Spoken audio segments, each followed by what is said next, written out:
पूछा जाए। Definitely banking machine input के क्वेश्चन आपके एग्जाम में आ सकते हैं। तो भैया सबसे पहले तो मैंने आपको ये बताया कि ये जो मशीन इनपुट है ना, इसमें किस तरीके से क्वेश्चन एग्जाम में पूछे जाते हैं। समझ रहे हो, इनपुट है ना, और उस इनपुट को हमें रीअरेंज करना होता है। और टाइप्स ऑफ इनपुट बेटा, इनपुट एग्जाम में ऐसा भी हो सकता है, ऐसा भी हो सकता है, ऐसा भी हो सकता है, ऐसा भी हो सकता है और ऐसा भी हो सकता है। समझ रहे हो, हाँ जी। और इनपुट को हम किसी लॉजिक से, किसी पैटर्न से रीअरेंज करते हैं इंडिविजुअल स्टेप में। वो पैटर्न हमें आइडेंटिफाई करना है और उस पैटर्न को आइडेंटिफाई करके हमें अपने दिए गए इनपुट में अप्लाई करना है। तब उसको जब हम रीअरेंज कर लेते हैं तब हम उससे रिलेटेड क्वेश्चन सॉल्व कर पाते हैं। लेकिन हमने डायरेक्ट ट्रिक भी सीख लिया, बिना इंडिविजुअल स्टेप बनाए भी हम क्वेश्चन को सॉल्व कर सकते हैं। लेकिन एक चीज याद रखना, अगर एग्जाम में सिंगल इनपुट का क्वेश्चन है, अगर एग्जाम में सिंगल इनपुट का क्वेश्चन है तो हम ट्रिक अप्लाई नहीं करेंगे। अगर मल्टीपल इनपुट है हर क्वेश्चन में तो हम ट्रिक अप्लाई कर देंगे। ठीक है, और मैंने कितने क्वेश्चन आपको करा दिए थे, लगभग हम 45 क्वेश्चन इस चैप्टर में कर चुके हैं, 45 क्वेश्चन। अब एक क्वेश्चन आपके सामने आएगा, उस क्वेश्चन को डायरेक्ट ट्रिक से सॉल्व करना। ठीक है, पहले तो आप इनपुट देख लो, इनपुट एग्जाम में क्या दिया हुआ है। आपको इनपुट जो दिया हुआ है वो कुछ इस तरीके से दिया हुआ है। इनपुट कुछ इस तरीके से दिया हुआ है, pen 15, pen cut boy, cut boy 25, 20 और डू। ठीक है, ये एक इनपुट एग्जाम में दिया हुआ है। अब स्टेप फर्स्ट जो है आपका वो है 10 pen, 10 pen 15 cut 25 20 do boy, है ना। दो अरेंजमेंट बेटा होती है, एक स्टैक और एक क्यू फॉर्म। वो अरेंजमेंट हमें पता होनी चाहिए। 10 15 pen, 10 15 pen 25 20 do cut boy, है ना। तीसरा जो स्टेप है वो है 10 15 20, है ना, 10 15 20 और 25 पेन डू कट और boy. And step third is the last step, step third is the last step, है ना। स्टेप थर्ड इज द 30 अप्रैल की पीएनजी रॉन्ग पीएनजी सेंड की है, प्लीज चेक कर लो। चलो एक बार मैं चेक कर लेता हूँ, 30 अप्रैल की जो पीएनजी है वो गलत अपलोड हो गई है। हम्म, हम्म।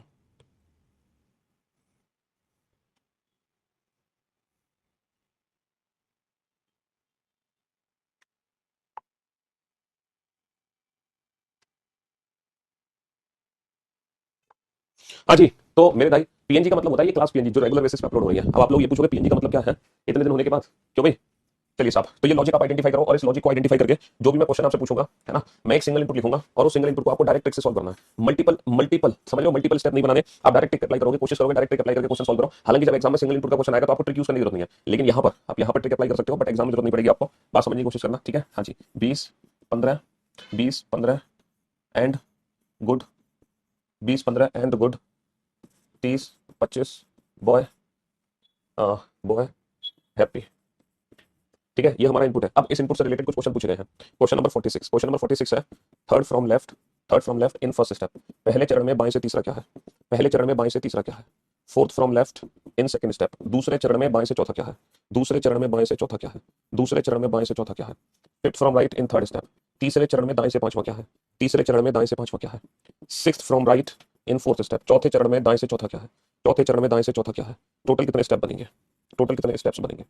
अच्छा, इन सारे क्वेश्चन के आंसर कोशिश करना बिना इंडिविजुअल स्टेप बना देना। हालांकि हालांकि जब एग्जाम में सिंगल इनपुट का क्वेश्चन आएगा ना तो आपको इंडिविजुअल स्टेप बना के आंसर देना, बट यहाँ पर कोशिश करो बिना इंडिविजुअल स्टेप बनाए आंसर दो, डायरेक्ट ट्रिक अप्लाई करके। लेकिन यहाँ पर एक दिक्कत है, देखो अभी तक हमने वो क्वेश्चन किए थे जिसमें या तो लेफ्ट वाली अरेंजमेंट होती थी या राइट वाली अरेंजमेंट होती थी। लेकिन ये क्वेश्चन एक ऐसा हमारे सामने है जिसमें लेफ्ट और राइट, है ना, जिसमें लेफ्ट और राइट दोनों अरेंजमेंट एक साथ हो रही है ना। ये एक ऐसा क्वेश्चन हमारे सामने है जिसमें लेफ्ट और राइट दोनों ही अरेंजमेंट, है ना, दोनों ही अरेंजमेंट क्या हो रही है, एक साथ हो रही है। तो इस क्वेश्चन को सॉल्व करो बेटा। सीएचएसएल एग्जाम में इस चैप्टर से अभी तक एक भी क्वेश्चन नहीं पूछा गया है। इस चैप्टर से अभी तक जो क्वेश्चन पूछे गए हैं वो सिर्फ और सिर्फ यूपीएसआई के एग्जाम में और आपके बैंकिंग एग्जाम में पूछे गए हैं। इसके अलावा किसी और एग्जाम में नहीं पूछे गए। समझ लो, यूपीएसआई और बैंकिंग एग्जाम में पूछे गए हैं, इसके अलावा नहीं पूछे गए।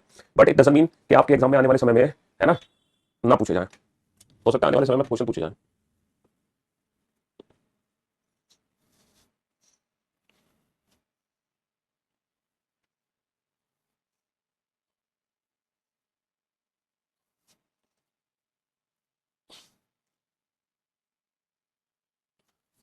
बनाओ जल्दी से क्वेश्चन, सारे क्वेश्चन के आंसर देना। पांच हो गए।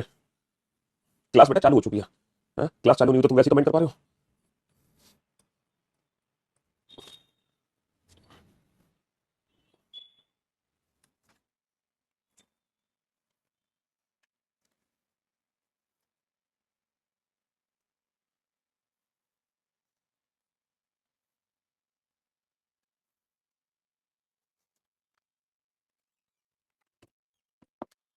हाँ जी, हो गया सॉल्व बेटा,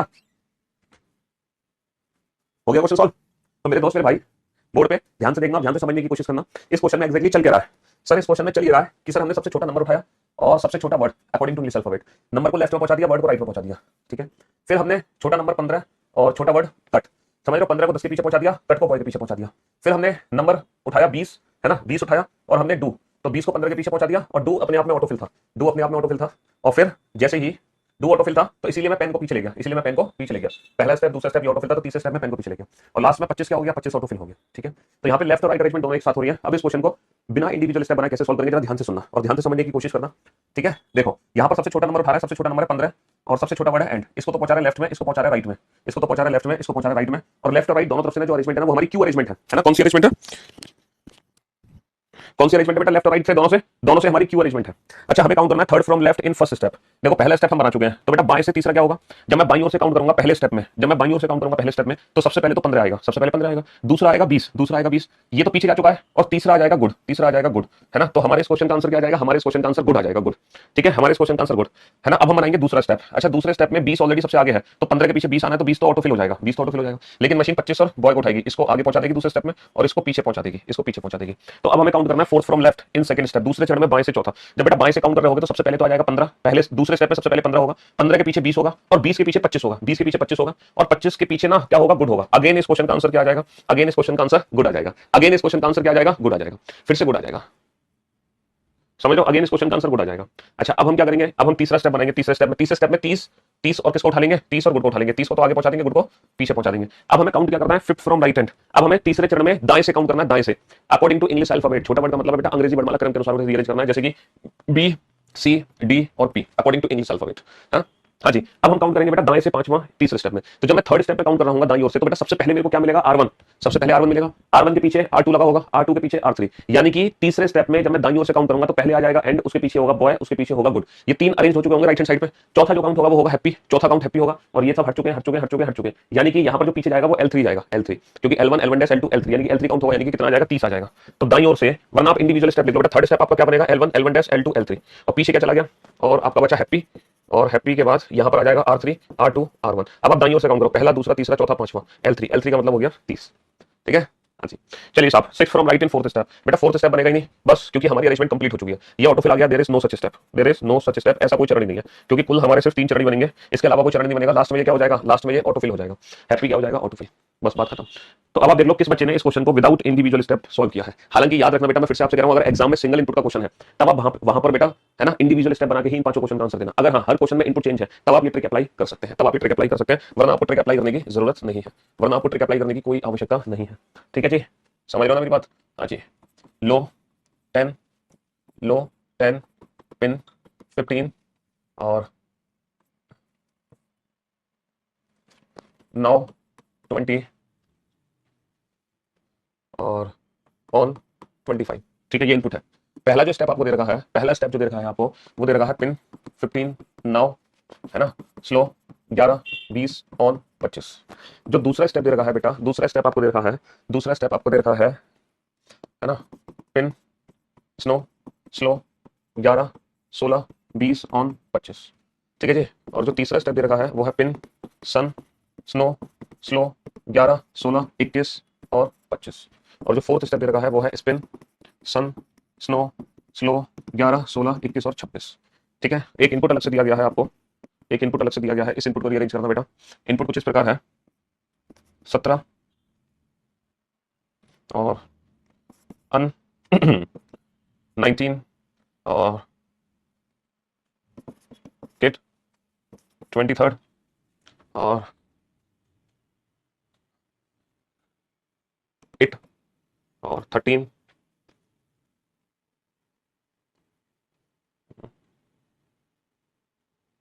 टूल। चलिए इस इनपुट को रीअरेंज करो बेटा, इस इनपुट को रीअरेंज करो। एक बच्चा कह रहा है कि सर 11 नहीं है क्वेश्चन में, 11 नहीं है, तो क्या बेटा 16 था क्वेश्चन में, 16 11 नहीं है तो क्या 16 था, है? अगर 11 नहीं है सर सिंगल इनपुट कैसे और मल्टीपल इनपुट कैसे, मतलब समझा दो भाई साहब, आज आपका पहला दिन लगता है। देखो सिंगल इनपुट का मतलब यह है जैसे कि एक इनपुट दे रखा है और इसी इनपुट से 5 अलग अलग क्वेश्चन पूछे गए हैं, तो ये तो सिंगल इनपुट क्वेश्चन हो गया। मल्टीपल इनपुट का मतलब है, मल्टीपल इनपुट का मतलब है जैसे क्वेश्चन नंबर 41 पूछा, इसका इनपुट अलग है, क्वेश्चन नंबर 42 पूछा, इसका इनपुट अलग है, क्वेश्चन नंबर 43 पूछा, इसका इनपुट अलग है, क्वेश्चन नंबर 44 पूछा, इसका इनपुट अलग है, 45, यहाँ पे मल्टीपल इनपुट है। मतलब जितने भी क्वेश्चन पूछे जा रहे हैं उन हर क्वेश्चन में इनपुट को बार बार बदल ले रहे हैं, इसका मतलब है मल्टीपल इनपुट। और अगर एक ही इनपुट दे रखा है और उसी इनपुट से ही 5 क्वेश्चन पूछे तो ये सिंगल इनपुट क्वेश्चन है। तो ऐसे क्वेश्चन को इंडिविजुअल स्टेप बना के सॉल्व किया जाता है एग्जाम में, और ऐसे क्वेश्चन को डायरेक्ट ट्रिक से सॉल्व करते हैं, क्योंकि यहाँ पर हर हर हर इनपुट का बार बार इंडिविजुअल स्टेप बनाएंगे तो कितना टाइम वेस्ट हो जाएगा, है ना। इतना टाइम तो एग्जाम में नहीं होगा ना हमारे पास, ये होगा, ये बताओ, नहीं होगा ना, तो बस वही चीज है। अब बनाओ क्वेश्चन को जल्दी से।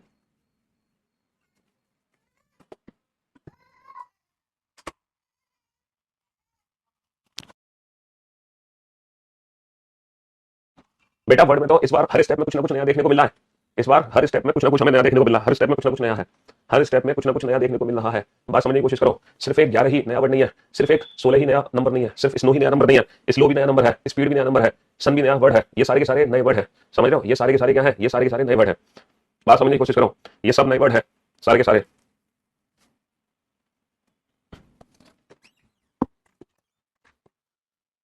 लॉजिक समझो कि हर बार नए वर्ड कहां से आ रहे हैं और इन वर्ड्स को कैसे रखा जा रहा है। ये लॉजिक समझने की कोशिश करो। हर बार ये नए वर्ड आकाश रहे और इनको रख कैसे रहे।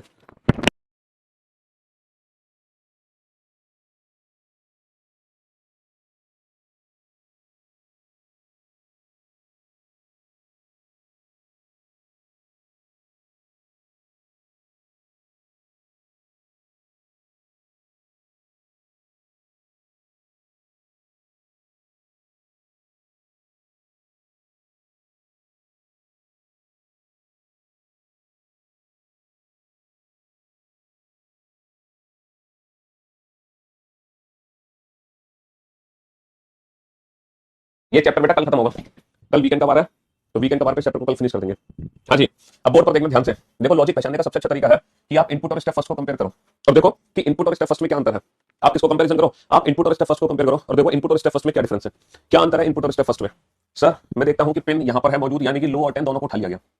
सर 15 यहाँ पे है, 9 यहाँ पर है। सर स्लो एक नया वर्ड है, 11 एक नया नंबर है, और 20 ऑन और 25 यहाँ पर है। यानी कि हमें करना क्या है, सबसे छोटा वर्ड सबसे छोटा नंबर उठाना है साहब, और उन दोनों को उठा के एक साथ हमने कहां पहुंचा दिया, उन दोनों को एक साथ उठा के हमने सेंटर में पहुंचा दिया। सेंटर में 3 इधर छोड़ दिए, 3 इधर छोड़ दिए। देखो हमने लेफ्ट अरेंजमेंट पढ़ी, हमने राइट अरेंजमेंट पढ़ी, हमने वो भी क्वेश्चन किया जिसमें लेफ्ट और राइट दोनों अरेंजमेंट एक साथ होती है। लेकिन ये एक ऐसी अरेंजमेंट है जो ना लेफ्ट अरेंजमेंट है, ना राइट अरेंजमेंट है, ना लेफ्ट प्लस राइट है। इस अरेंजमेंट में क्या चल रहा है, इस अरेंजमेंट में छोटा नंबर छोटा वर्ड उठा के बिल्कुल सेंटर में रख दे रहे हैं, एकदम सेंटर में, बीचों बीच में रख दे रहे हैं।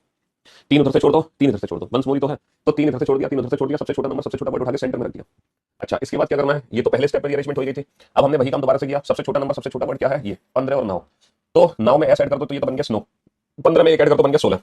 तो नंबर में +1 कर रहे हैं और वर्ड के आगे हम एस लगा रहे हैं। नंबर में +1 कर रहे हैं और वर्ड के आगे हम एस लगा रहे हैं। अब छोटा क्या है 20, 20 और ऑन को उठा लो, है ना। ऑन में तो एस ऐड करके सन बन गया, और 20 में एक ऐड करके 21 बन गया।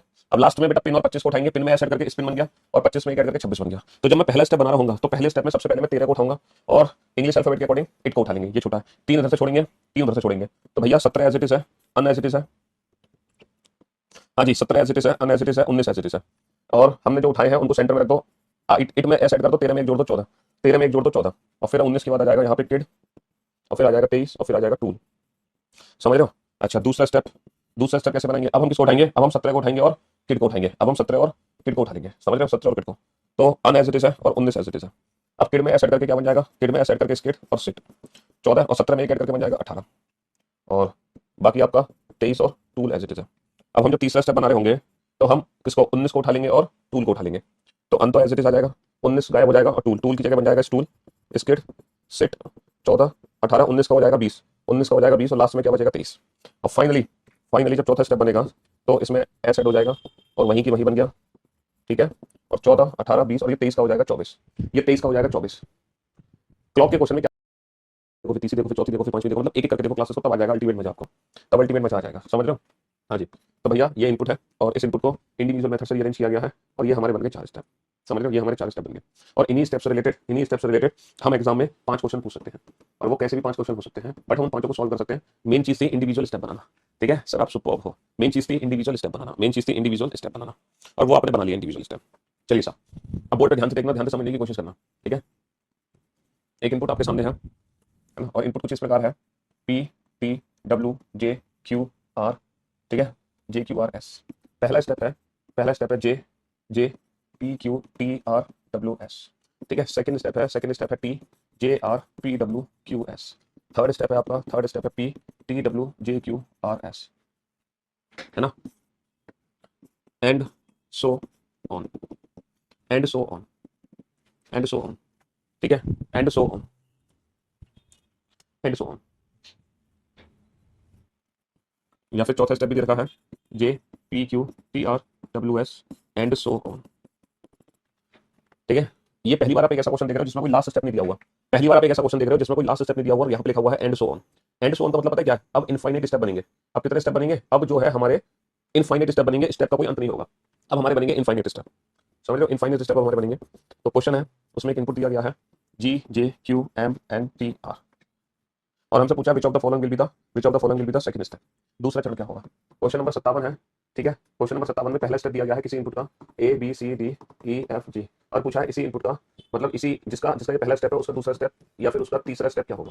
तीसरा स्टेप क्या होगा? समझ रहे हो? समझ लो तीसरा स्टेप क्या होगा? दूसरा स्टेप दिया गया है GKPMNOR। पूछा गया है इनपुट क्या होगा? क्या होगा इनपुट क्या होगा? ठीक है, हाँ जी। दूसरा स्टेप दिया हुआ है GRPJNQW, और हमसे पूछा गया है सातवां स्टेप क्या होगा? सातवां स्टेप क्या होगा? बनाओ। तो ये एक ऐसा क्वेश्चन है जिसमें कोई लास्ट स्टेप नहीं दिया गया है ना, लास्ट स्टेप दिया ही नहीं गया है, लास्ट स्टेप यहाँ पे नहीं दिया गया।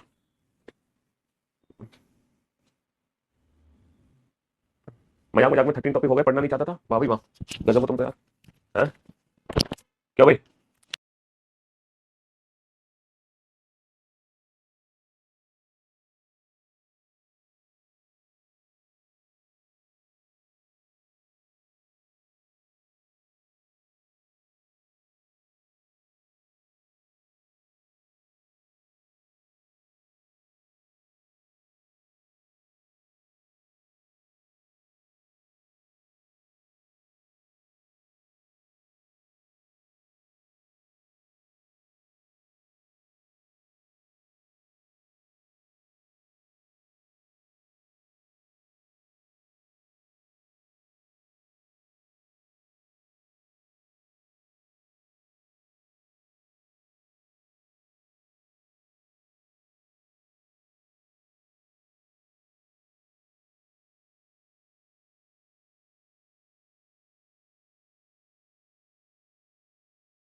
हाँ जी, फिगर काउंटिंग में रेलवे का 5 ईयर का PY सॉल्व कराइएगा सर, VOD से नहीं काउंट हो पा रहा।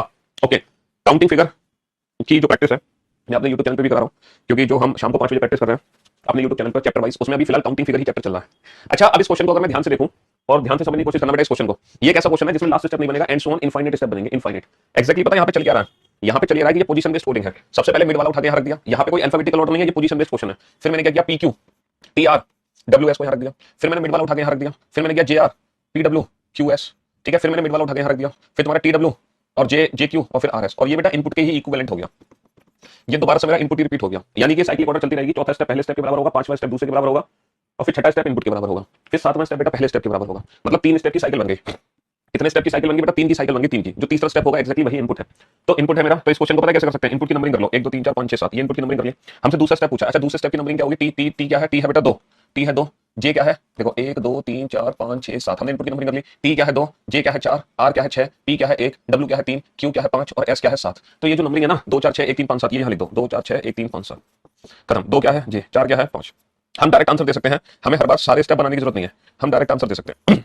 Direct answer. जैसे पहला स्टेप ये है, पहला स्टेप क्या है बेटा? जे का नंबर है 4, पी का नंबर है 1, क्यू का नंबर कितना है? 5, और टी का नंबर है 2, आर का नंबर है 6, डब्ल्यू का नंबर है 3, एस का नंबर 7। ये हमारा पहला स्टेप है। पहला स्टेप की नंबरिंग क्या है? पहले स्टेप की नंबरिंग है 4 1 5 2 6 3 7, और हमसे तीसरा स्टेप पूछा है, तो बेटा तीसरे स्टेप की नंबरिंग क्या होगी? पी का नंबर कितना है? 1, टी का नंबर कितना है? 2, अच्छा 3 4 5 6 6 7। तो तीसरा स्टेप तो हमारा वो आ गया ना, इनपुट 1 2 3 4 5 6 7। तो 1 क्या है? बी, 2 क्या है? डी, 3 क्या है? एफ, 4 क्या है? ए, 5 सी, 6 क्या है? ई, और 7 क्या है? जी।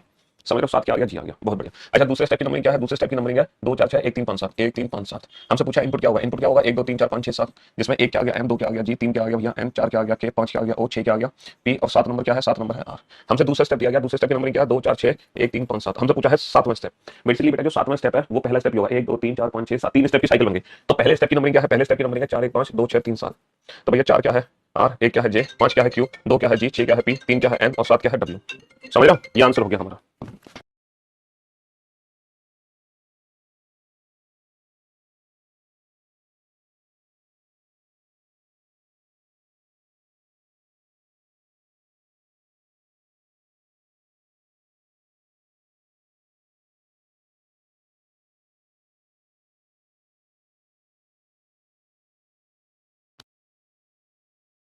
हो गया। तो ये क्वेश्चन बेटा पोजीशन बेस्ड क्वेश्चन है, और ये जो पोजीशन बेस्ड क्वेश्चन होते हैं इसमें कोई लास्ट स्टेप नहीं होता, और इन क्वेश्चंस को हम इस तरह से डायरेक्ट नंबरिंग से सॉल्व कर सकते हैं। डायरेक्ट नंबरिंग से यहां हमें इंडिविजुअल स्टेप बनाने की जरूरत नहीं है, और ये क्वेश्चन डायरेक्ट नंबरिंग से सॉल्व हो जाएंगे। ठीक है, एक क्वेश्चन है, अब आपको थोड़ा सा ना डिफरेंट इनपुट देखने को मिल सकता है। ठीक है, लाइक दिस। अच्छा नहीं, पहले तो इससे पहले एक और क्वेश्चन करो। 32, 41, 53, 61, 72। पहला स्टेप है 5 5 8 7 9। दूसरा स्टेप है 1 3 2 5 5। तीसरा स्टेप है 6 4 15 6 14। चौथा स्टेप है 13 17 34 37 53, है ना। एक अलग से इनपुट दिया गया है, 18 27 36 45 52। ठीक है, इस इनपुट को रीअरेंज करो और फिर इससे रिलेटेड 5 क्वेश्चन आपसे पूछे जाएंगे। चलिए साहब, इस इनपुट को रीअरेंज करो फटाफट से, है ना। हाँ, एक बच्चे ने बड़ा अच्छा क्वेश्चन पूछा, सर आप क्वेश्चन नंबर 58 में रिवर्स कैसे चले गए, क्योंकि कल तो आपने बोला था कि इन क्वेश्चंस में हम रिवर्स नहीं जा सकते। तो बहुत अच्छा क्वेश्चन पूछा, लव यू भाई। देखो मेरे दोस्त, मेरे भाई, जिसमें लास्ट स्टेप वाला लॉजिक होता है ना, जिसमें आखिरी चरण बना होता है लास्ट स्टेप, तो जहां पर हम कोई ना कोई लॉजिकल पैटर्न फॉलो करते हैं, मतलब अल्फाबेटिकल ऑर्डर लगा रहे हैं या नंबर इंक्रीजिंग डिक्रीजिंग लगा रहे हैं, उसमें क्या होता है बीच में से किसको उठा के आगे रख रहे हैं हमें नहीं पता। लेकिन ये जो पोजीशन बेस्ड क्वेश्चन है ना, पोजीशन बेस्ड क्वेश्चन में हम रिवर्स से जा सकते हैं। यहाँ पर पहले से दूसरा स्टेप बन सकता है, दूसरे से पहला भी बन सकता है, क्योंकि डायरेक्ट नंबरिंग के बेसिस पे क्वेश्चन सॉल्व हो जाएगा। क्योंकि यहाँ पे तो पोजीशन चेंज हो रही है ना, हमें पता है कि पहले स्टेप में ये जो जे आया है ये बीच में से उठकर आया है, तो जब हम इनपुट बनाएंगे तो इसको बीच में पहुंचा देंगे। तो पोजीशन बेस्ड क्वेश्चन में हम रिवर्स जा सकते हैं। ठीक है, जिसमें एंड सो ऑन लिखा होता है ना, वहां पे हम रिवर्स जा सकते हैं, लेकिन जहां पे लास्ट स्टेप होता है ना, वहां पे हम रिवर्स नहीं जा सकते। गॉट इट, समझ गए। चलो बहुत बढ़िया। अब ये पहली बार आप एक ऐसा क्वेश्चन देखोगे, देखो अभी तक आपने जितने भी क्वेश्चन देखे वो कैसे थे क्वेश्चन, अभी तक आपने जितने भी क्वेश्चन देखे उन क्वेश्चन में क्या था कि इनपुट से पहला स्टेप बनता था, इनपुट से पहला स्टेप बनता था, पहले से दूसरा बनता था, दूसरे से तीसरा, तीसरे से चौथा, यही तो देखे थे आपने। अभी तक सारे क्वेश्चन इस तरह से देखे थे, इनपुट से पहला स्टेप बनाओ, पहले से दूसरा बनाओ, दूसरे से तीसरा बनाओ, तीसरे से चौथा बनाओ। लेकिन पहली बार आप एक ऐसा क्वेश्चन देख रहे हो, पहली बार आप एक ऐसा क्वेश्चन देख रहे हो जिसमें जिसमें जिसमें पहला स्टेप डायरेक्ट इनपुट से निकलेगा, दूसरा स्टेप डायरेक्ट इनपुट से निकलेगा, इसका दूसरे स्टेप का पहले स्टेप से कोई लेना देना नहीं है, तीसरा स्टेप डायरेक्ट इनपुट से निकलेगा, चौथा स्टेप डायरेक्ट इनपुट से निकलेगा। इस बार आप ऐसा क्वेश्चन देख रहे हो जिसमें इंडिविजुअल स्टेप्स का आपस में कोई लिंक नहीं है, जो इंडिविजुअल स्टेप निकाले जा रहे हैं वो डायरेक्ट इनपुट से निकाले जा रहे हैं, डायरेक्ट इनपुट से। तो पहला स्टेप डायरेक्ट इनपुट से निकला, दूसरा स्टेप डायरेक्ट इनपुट से निकला, तीसरा स्टेप डायरेक्ट इनपुट से निकला और चौथा स्टेप डायरेक्ट इनपुट से निकला। तो आपको देखना है कि इनपुट में हम क्या चेंजेस कर रहे हैं, है ना। चलिए बनाइए, ढूंढो लॉजिक क्या है।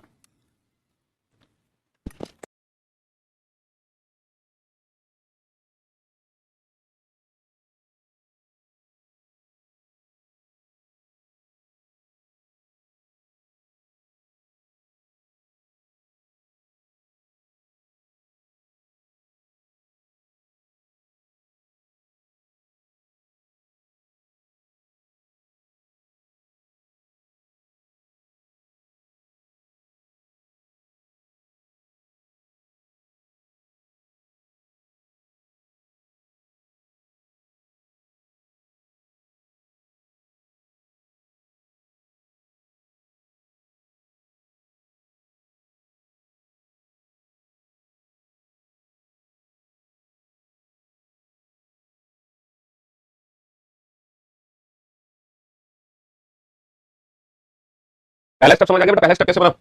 सर पहले स्टेप में इंडिविजुअल डिजिट्स को आपस में ऐड कर दिया, 3 और 2 5 4 और 1 5 5 और 3 8 6 और 1 7 7 और 2 9। दूसरे स्टेप में सर इंडिविजुअल डिजिट में डिफरेंस निकाला, 3 और 2 का डिफरेंस 1 4 और 1 का डिफरेंस 5 और 3 का डिफरेंस 6 और 1 का डिफरेंस 7 और 2 का डिफरेंस। तीसरे स्टेप में इंडिविजुअल डिजिट को मल्टीप्लाई, 3 दूनी 6 4 एकम 4 5 15 6 एकम 6 7 दूनी 14। और लास्ट स्टेप में क्या किया, पहले स्टेप में तो 8 और 1 9 7 और 2 9 6 और 3 9 5 और 4 9 5 और 2 7। दूसरे स्टेप में 8 और 1 का डिफरेंस 7 7 और 2 का डिफरेंस 5 6 और 3 का डिफरेंस 3 5 और 4 का डिफरेंस 1 5 और 2 का डिफरेंस 3। 8 एकम 8 2 7 14 6 3 18 4 5 20 5 दूनी 10। चौथे स्टेप में क्या किया, चौथे स्टेप में सर चौथे स्टेप में इंडिविजुअल डिजिट का स्क्वायर करके ऐड कर दिया। इंडिविजुअल डिजिट का 3 square plus 2 square 13, 4 square plus 1 square 17, 5 square plus 3 square 25 और 9 34, 6 square plus 1 square 7 square plus 2 square, है ना। तो 8 स्क्वायर प्लस 1 स्क्वायर 64 और 1 65, 49 और 4 53, 36 और 9 45, 25 और 16 41 और 25 और 4 29, 25 और 4 29। बस अब आप पांचों क्वेश्चन के आंसर दे सकते हो, है ना, पांचों क्वेश्चन के आंसर दे सकते हो। तो मेन चीज है बस हमें इंडिविजुअल, तो ये जो टॉपिक है ना, ये कोडिंग डिकोडिंग का एक पार्ट हुआ, क्योंकि यहाँ भी तो आप just like coding logic pattern ही तो आइडेंटिफाई कर रहे हो। कोडिंग डिकोडिंग चैप्टर में भी ये होता है, पैटर्न आइडेंटिफाई करना होता है, लॉजिक आइडेंटिफाई करना होता है, तो इस चैप्टर में भी वही काम हो रहा है। तो जो है ना, बस ये उसी तरह से है, कुछ कुछ है ना, कोडिंग डिकोडिंग का ही पार्ट है। तो अब गलती से अगर मशीन इनपुट का क्वेश्चन अगर आपके एग्जाम में आ गया तो आप घबराओगे नहीं, आपको पता होगा कि यहाँ पे चल क्या रहा है। वरना पहली बार जब बच्चों ने यूपीएसआई में क्वेश्चन देखा था ना, तो बच्चों के है ना पसीने छूट गए थे, उनको तो समझ ही नहीं आ रहा था ये क्या बवाल है, क्योंकि ऐसा क्वेश्चन उन्होंने जिंदगी में अपनी कभी देखा ही नहीं था। पहली बार अपनी लाइफ में ऐसा क्वेश्चन देखा, तो वो तो घबरा गए एकदम, पसीने पसीने हो गए, एकदम क्या हो गए, पसीने पसीने। बट अब आप लोग नहीं हो गए पसीने पसीने, क्योंकि आप लोग ऐसा क्वेश्चन देख चुके होंगे। हाँ, आपको पता है ऐसे भी क्वेश्चन एग्जाम में बन जाते हैं थोड़े अजीब से।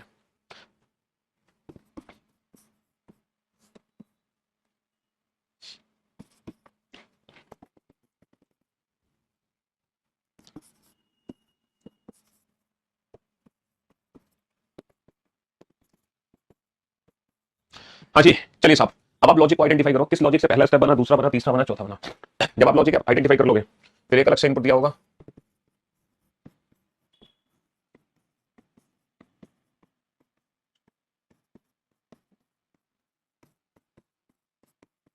और इस इनपुट को इंडिविजुअल स्टेप्स में रीअरेंज करोगे, और जब कर लोगे तो फिर पूरे 5 क्वेश्चन सॉल्व हो जाएंगे, पूरे 5 क्वेश्चन सॉल्व हो जाएंगे।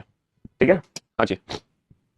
सोचो पहला स्टेप कैसे बना होगा, दूसरा स्टेप कैसे बना होगा, तीसरा स्टेप कैसे बना होगा, फिर चौथा स्टेप कैसे बनेगा, क्या लॉजिक हम लगाए यहाँ पर, जल्दी से देखो इंडिविजुअल स्टेप्स कैसे बने होंगे। हाँ जी, हम इंडिविजुअल स्टेप्स किस तरीके से बना रहे हैं सोच कर देखो।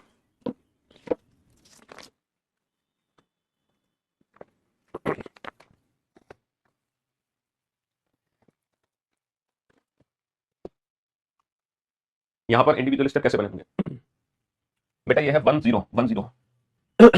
है।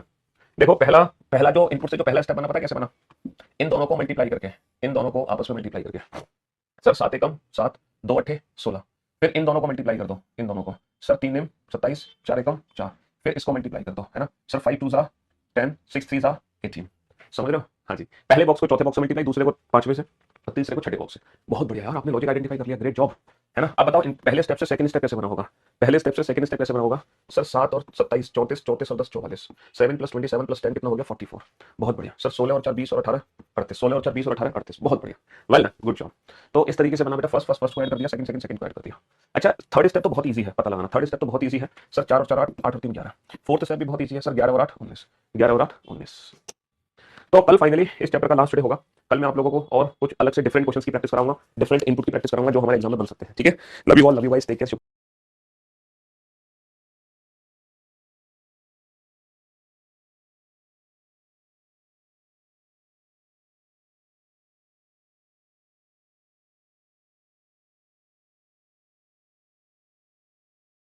राहुल, पवन, अर्पित, मंजित, निशा, गौरव, रोहित, पवन, निधि, दीपिका, प्रिया, आलोक, दिव्या, निशा, गौरी, श्याम, निधि, पारुल, मयंक, शिवांगी, वर्षा, शिखा, शुभोजीत, आकाश, शिवम, आकांक्षा, गोलू, गोलू, गौरव, प्रिया, मदन, मदन, क्या हाल चाल आप लोगों के, बढ़िया, फर्स्ट क्लास, शानदार शानदार, एकदम झकास। Good morning, good morning, good morning, a very good morning to all, good morning, good morning, good morning, a very good morning to all. भाई श्री, सरोज, गोलू, राकेश, मदन, शुभोजीत, कैसे हो भाई आप सभी, बढ़िया, फर्स्ट क्लास, शानदार शानदार, झकास। हम लोग पढ़ रहे थे मशीन इनपुट चैप्टर, जैसे कि आप लोग जानते हैं। Wish you very happy birthday, may God fulfil all your wishes, आप यूं ही जीवन में हंसते रहे और मुस्कुराते रहे। हाँ जी, wish you very happy birthday.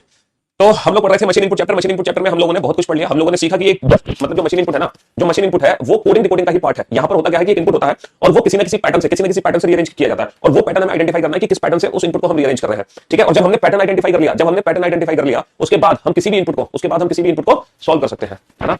हाँ जी, चलिए साहब, तो मेरे दोस्त, मेरे भाई, मेरे जिगर के टुकड़ों, ये सारे क्वेश्चन हम लोग बना चुके हैं। अच्छा, मैंने आपको एक डायरेक्ट मेथड भी बताया था जिससे हम, जी क्या हुआ, इससे भी तो ज्यादा क्वेश्चन हमने किए थे। अच्छा, ये अपलोड हो गया, इससे ज्यादा क्वेश्चन हम कर चुके थे सेकंड में। हाँ जी, वॉइस भुर बहुत हो रहा है, भुर ये क्या चीज है, वॉइस ठीक है, वॉइस में दिक्कत आ रही है आपको, है वॉइस प्रॉब्लम हो रही है क्यों भाई। हाँ जी, यहां तक हम निपटा चुके हैं। चलो आज मैं आप लोगों को मशीन इनपुट के ही कुछ डिफरेंट क्वेश्चन दिखाता हूँ, एकदम अलग क्वेश्चन। ठीक है जी, हाँ जी, एकदम डिफरेंट क्वेश्चन आपको देखने को मिलेंगे मशीन इनपुट के। मशीन इनपुट,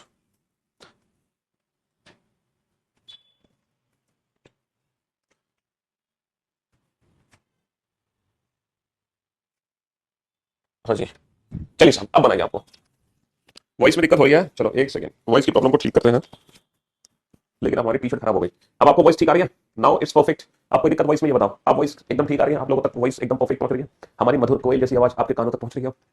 सर आप यूके के जॉन साथ आओगे, अगर मैंने जॉब हासिल कर ली तो मेरा सपना है हाई रिजोल्यूशन। आवाज धीमी और तेज हो रही थी, अब तो ठीक आ रही होगी आवाज, है अभी भी आवाज ठीक नहीं आ रही, नाउ इट्स ओके। कोयल सी तेरी बोली कुकु कुकु कुकु कुकु, है।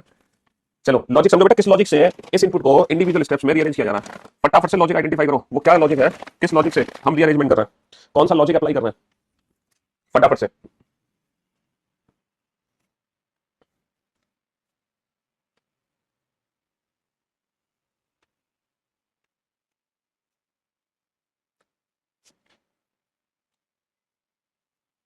पहले इनपुट से स्टेप फर्स्ट देखो, फिर स्टेप फर्स्ट से स्टेप सेकंड देखना, फिर स्टेप सेकंड से स्टेप थर्ड देखना, इस तरीके से बनाना।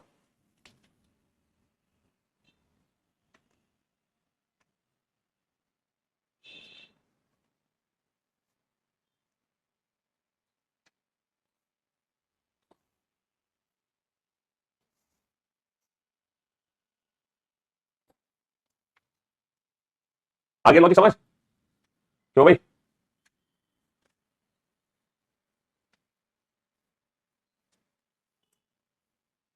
जल्दी से आइडेंटिफाई करो लॉजिक। सर कुछ स्टेप समझ आ गए, कुछ स्टेप बच रहे हैं, हाँ? क्यों भाई, कुछ स्टेप समझ आ गए, कुछ स्टेप बच रहे हैं, वो भी समझ आ जाएंगे। देखो सबसे पहले इनपुट से स्टेप फर्स्ट पे आओ। 3684 से 36 बना, 3684 से क्या बना, 3684 से 36 बना, 6537 से 27। सर 3 चौक 12, क्यों भाई 3 चौक 12, 6 48, 48 माइनस का 12 36, 6 7 42, 5 15, 42 माइनस का 15 27, 8 9 72, 6 18, 72 माइनस का 18 54, 4 6 24, 9 7 63, 63 माइनस का 24 39। तो पहला स्टेप कैसे बना हर बच्चे को समझ आ गया है ना, पहला स्टेप कैसे बना हर बच्चे को समझ आ गया, क्यों भाई पहला स्टेप फर्स्ट स्टेप समझ आ गया, बहुत बढ़िया। अब बात करते हैं सेकंड स्टेप की। सर 6 और 3 से 27 बनाना है, 7 और 2 से 45 बनाना है। सर 36 माइनस का 9 27, 49 माइनस का 4 45, 25 माइनस का 16 9, 81 माइनस का 9 81 माइनस का 25 माइनस का 16 9, 81 माइनस का 9 72। समझ गए। तो सेकंड स्टेप कैसे बना ये भी आप समझ गए।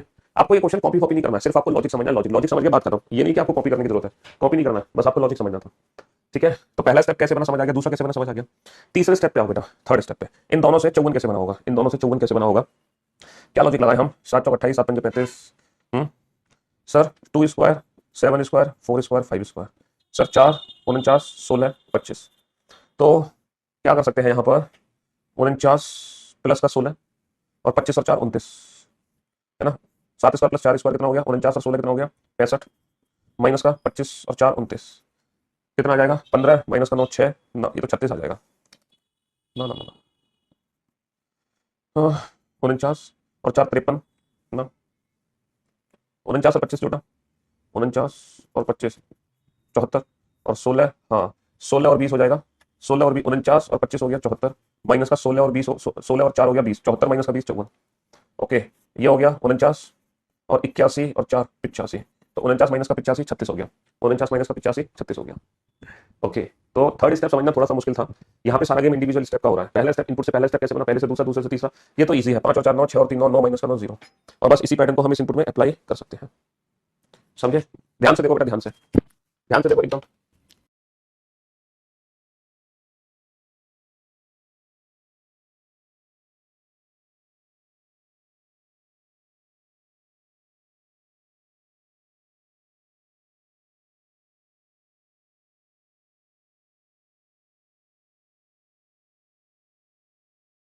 हाँ जी, आगे लॉजिक समझ बेटा। चलो अब आप इस क्वेश्चन में लॉजिक आइडेंटिफाई करो। इस क्वेश्चन में क्या लॉजिक है, कैसे इनपुट से पहला स्टेप बना, पहले से दूसरा, दूसरे से तीसरा, तीसरे से चौथा, चौथे से पांचवा, पांचवे से छठा। आपका काम सिर्फ लॉजिक आइडेंटिफाई करने का है, आज क्वेश्चन सॉल्व नहीं करने, सिर्फ और सिर्फ लॉजिक आइडेंटिफाई करो। 74 माइनस 20 आया बेटा, इंडिविजुअल डिजिट का स्क्वायर करके ऐड कर दो, इंडिविजुअल डिजिट का स्क्वायर करके ऐड कर दो।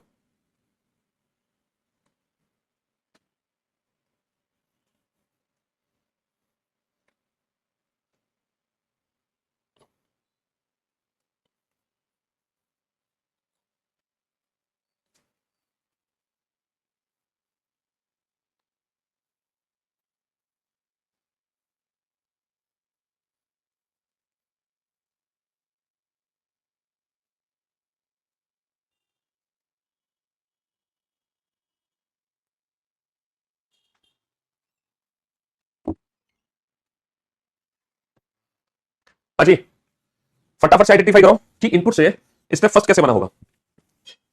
पहला स्टेप तो हर बच्चा पहचान गया होगा, फर्स्ट स्टेप तो आपको समझ आ गया होगा ना कि पहला स्टेप कैसे बना। पहले स्टेप में तो कोई दिक्कत नहीं होगी, क्यों भाई फर्स्ट स्टेप तो आपको समझ आ रहा होगा कि चल क्या रहा है। सर j+1k और x+1y, m+1n, c+1d, k+1l, o+1p, बहुत बढ़िया। लेकिन यहां पर हो रहा -1 s-1r, j-1i, p-1o, d-1c, w-1v और f-1e, यहां पे चलिए रहा है। समझ लो मेरी बात, यहां पे +1 और यहां सारा -1। ठीक, हाँ जी। अब आ जाओ बेटा स्टेप फर्स्ट से स्टेप सेकंड पर, स्टेप फर्स्ट से स्टेप सेकंड पर आ जाओ, स्टेप सेकंड पर। अगर मैं पहले स्टेप से दूसरे स्टेप की बात करता हूं तो दूसरा स्टेप कैसे बना, पहला स्टेप तो हमें समझ आ गया, दूसरा स्टेप कैसे बना। देखो दूसरा स्टेप कैसे बनेगा ये बताओ, 22 और 5 में कितना अंतर होता है। सर 22 और 5 में होता है 17, कितने का डिफरेंस है 17 का डिफरेंस है, और सर ये 17 यहां पे लिखा हुआ है। सर 15 और 3 में 12 का डिफरेंस होता है, सर ये 12 लिखा हुआ है 12। 18 और 9 में 9 का डिफरेंस होता है, सर ये 9 लिखा हुआ है 0 9 9। 12 और 16 में 4 का अंतर होता है, सर ये 4 लिखा हुआ है 0 4। 14 और 4 में 10 का अंतर होता है, सर ये 10 लिखा हुआ है। और 11 और 25 में है ना 14 का डिफरेंस और ये 14 लिखा हुआ है। तो सेकंड स्टेप समझना बहुत मुश्किल था, मतलब इतना भी मुश्किल नहीं था, है ना, बट इतना आसान भी नहीं था। दूसरा स्टेप आइडेंटिफाई करना, दूसरा स्टेप सही था बेटा, शानदार था दूसरा स्टेप। पहला स्टेप समझना बहुत ईजी था, दूसरे स्टेप में थोड़ा सा दिमाग लगाना था। इन दोनों का डिफरेंस यहाँ लिखना है, इन दोनों का डिफरेंस यहाँ लिखना है, इन दोनों का डिफरेंस यहाँ, इन दोनों का डिफरेंस यहाँ, इन दोनों का डिफरेंस यहाँ, और इन दोनों का डिफरेंस यहाँ लिखना है। थर्ड स्टेप समझना बहुत ईजी है, थर्ड स्टेप समझना बहुत ईजी है, ये बहुत ईजी है। 7 और 1 8, 2 और 1 3, 9 + 0 9, 4 + 0 4, 0 + 1 1, 4 + 1 5, है ना, ये समझना बहुत ईजी है थर्ड स्टेप समझना। अगर मैं फोर्थ स्टेप पे जाऊँ तो फोर्थ स्टेप भी शायद आपको जल्दी से समझ आ जाएगा, फोर्थ स्टेप भी आपको जल्दी से समझ आ जाएगा। 9 और 8 17 और 1 18, 9 और 8 8, 8 + 9 17 + 1 18, 8 + 9 17 + 1 18, है ना, और 3 + 4 7 + 5 12, 3 + 4 7 + 5 12। थर्ड स्टेप देखो, पहला स्टेप बहुत इजी था, थर्ड स्टेप भी बहुत इजी है, फोर्थ स्टेप मतलब इसके मुकाबले तो इजी है, वैसे इन दोनों के मुकाबले टफ है चौथे स्टेप, ठीक है। हाँ जी, और पांचवा स्टेप तो बहुत आसान है समझना, 8 और 1 9, 2 और 1 3, और छठा स्टेप बहुत आसान है, 9 - का 3 6, 9 - का 3 6। यहाँ पे जो थोड़े से मुश्किल स्टेप थे वो एक तो चौथा स्टेप था और एक दूसरा स्टेप था। चौथा और दूसरा स्टेप, दो स्टेप समझना थोड़ा सा मुश्किल था, बाकी तो सारे स्टेप बहुत आसान थे, बाकी तो सारे स्टेप बहुत आसान थे, है ना। जी हाँ, तो चलिए अगला क्वेश्चन आपके सामने है। इस बार जो आप क्वेश्चन देख रहे हो बिल्कुल अजीब टाइप के क्वेश्चन देख रहे हो, बिल्कुल डिफरेंट टाइप इनपुट के।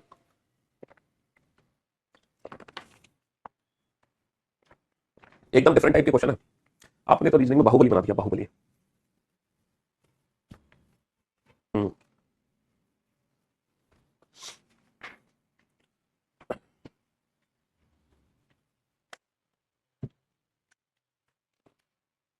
देखो स्टेप 2 में क्या था बाबू, इन दोनों का डिफरेंस यहाँ पे लिख दो उल्टा, इन दोनों का डिफरेंस यहाँ लिख दो उल्टा, इन दोनों का डिफरेंस यहाँ लिख दो, इनका डिफरेंस लिखते चले गए, ये तो सेकंड स्टेप। और फोर्थ स्टेप पता है कैसे बना बच्चे मेरे, 8 और 9 17, 17 और 1 18, अल्टरनेट डिजिट का सम कर दिया, 3 + 4 7 + 5 12, ठीक है। तो सेकंड और फोर्थ स्टेप थोड़ा सा मुश्किल है, लेकिन इतना भी मुश्किल नहीं है, बाकी स्टेप तो बहुत आसान थे समझने, है ना, बाकी स्टेप तो बहुत आसान थे। चलिए साहब फटाक से इस क्वेश्चन का मतलब आपको क्वेश्चन सॉल्व नहीं करना, वो तो सॉल्व कर ही दोगे आप, आपको सिर्फ लॉजिक आइडेंटिफाई करना है कि इनपुट से फर्स्ट स्टेप कैसे बना, फर्स्ट से सेकंड कैसे बना, सेकंड से थर्ड कैसे बना, और फाइनली थर्ड से फोर्थ स्टेप कैसे बनेगा, है ना। हाँ जी, चलिए साहब सोचो क्या लॉजिक आप अप्लाई कर सकते हैं।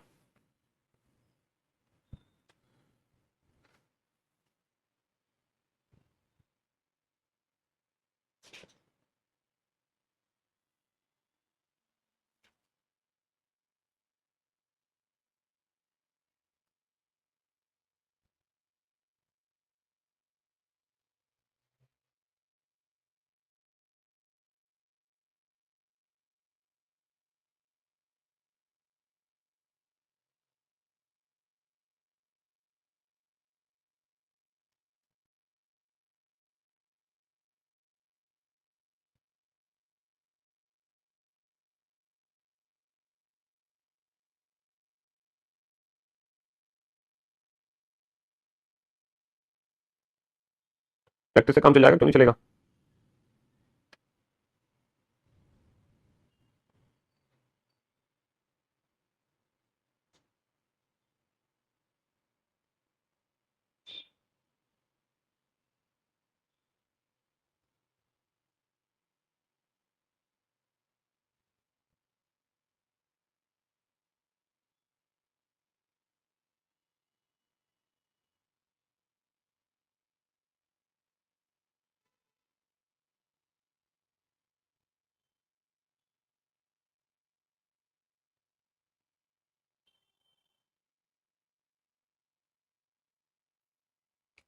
Very good, well done.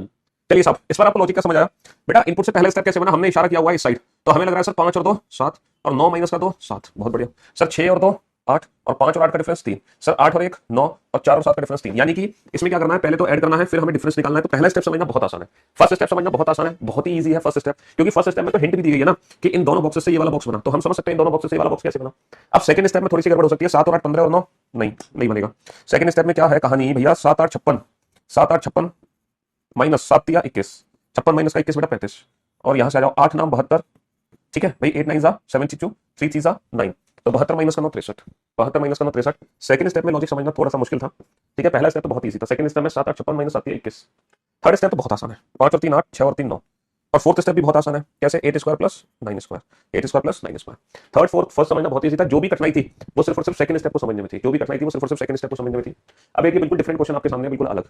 कोशिश करो इस क्वेश्चन को समझने की कि यहाँ पे चल क्या रहा है। बेटा देखो पहला पहले से चेंज होगा, दूसरा दूसरे से बदलेगा, तीसरा तीसरे से, चौथा चौथे से, पांचवा पांचवे से, इस तरीके से चेंजेस होंगे। तो आप चेक करके देखो यहाँ पे चल क्या रहा है। हाँ जी, ये एक बिल्कुल डिफरेंट टाइप का क्वेश्चन है, डिफरेंट टाइप का पैटर्न है, डिफरेंट टाइप का लॉजिक है। ऐसा लॉजिक पहले आपने नहीं देखा होगा, फर्स्ट टाइम देख रहे हो इस लॉजिक को, है ना, आप पहली बार देख रहे हैं इस लॉजिक को।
हाँ जी, नहीं समझ आया लॉजिक? आ गया लॉजिक समझ? अरे वाह बहुत बढ़िया। देखो एक्जैक्टली इनपुट से स्टेप फर्स्ट को कैसे बनाया जा रहा है, पहले स्टेप फर्स्ट पे ध्यान दो। B6H को ये कोडिंग डिकोडिंग तो है एक तरीके से भाई, ये कोडिंग डिकोडिंग तो है कि B6H को C8I में बदला। तो बताना लॉजिक क्या है? सर लॉजिक है पहले तो +1 कर दो, फिर भी +1 कर दो और बीच में कर दो -2, सॉरी +2। क्या यही लॉजिक लग रहा है हर वर्ड में? K9 को बनाना, K9I को, K9I को किसमें बदला है? L11J में। सर K+1L, I+1J और 9 और 2 11 है ना। Sir P+1Q, sir V+1W, M+1N, G+1H, F+1G, D+1। देखो कितना आसान था स्टेप फर्स्ट पहचानना। पहला स्टेप तो पहचानना बहुत आसान था, कोडिंग डिकोडिंग तो पार्ट है ना। हर एक लेटर में +1 नंबर में +2 बस। लेकिन सारे स्टेप इसी लॉजिक को फॉलो नहीं कर रहे, सारे स्टेप नहीं कर रहे। दूसरा स्टेप इस लॉजिक को फॉलो कर रहा है। जैसे कि दूसरे स्टेप में मैंने C8I को किस में कन्वर्ट कर रखा है? H6B में। और L11J को किस में कन्वर्ट कर रखा है ना? M15K में। तो यहां पर लॉजिक क्या लग रहा है? यहां पर कुछ डिफरेंट लॉजिक है। कैसे? सर C-1, I -1 और ये -2।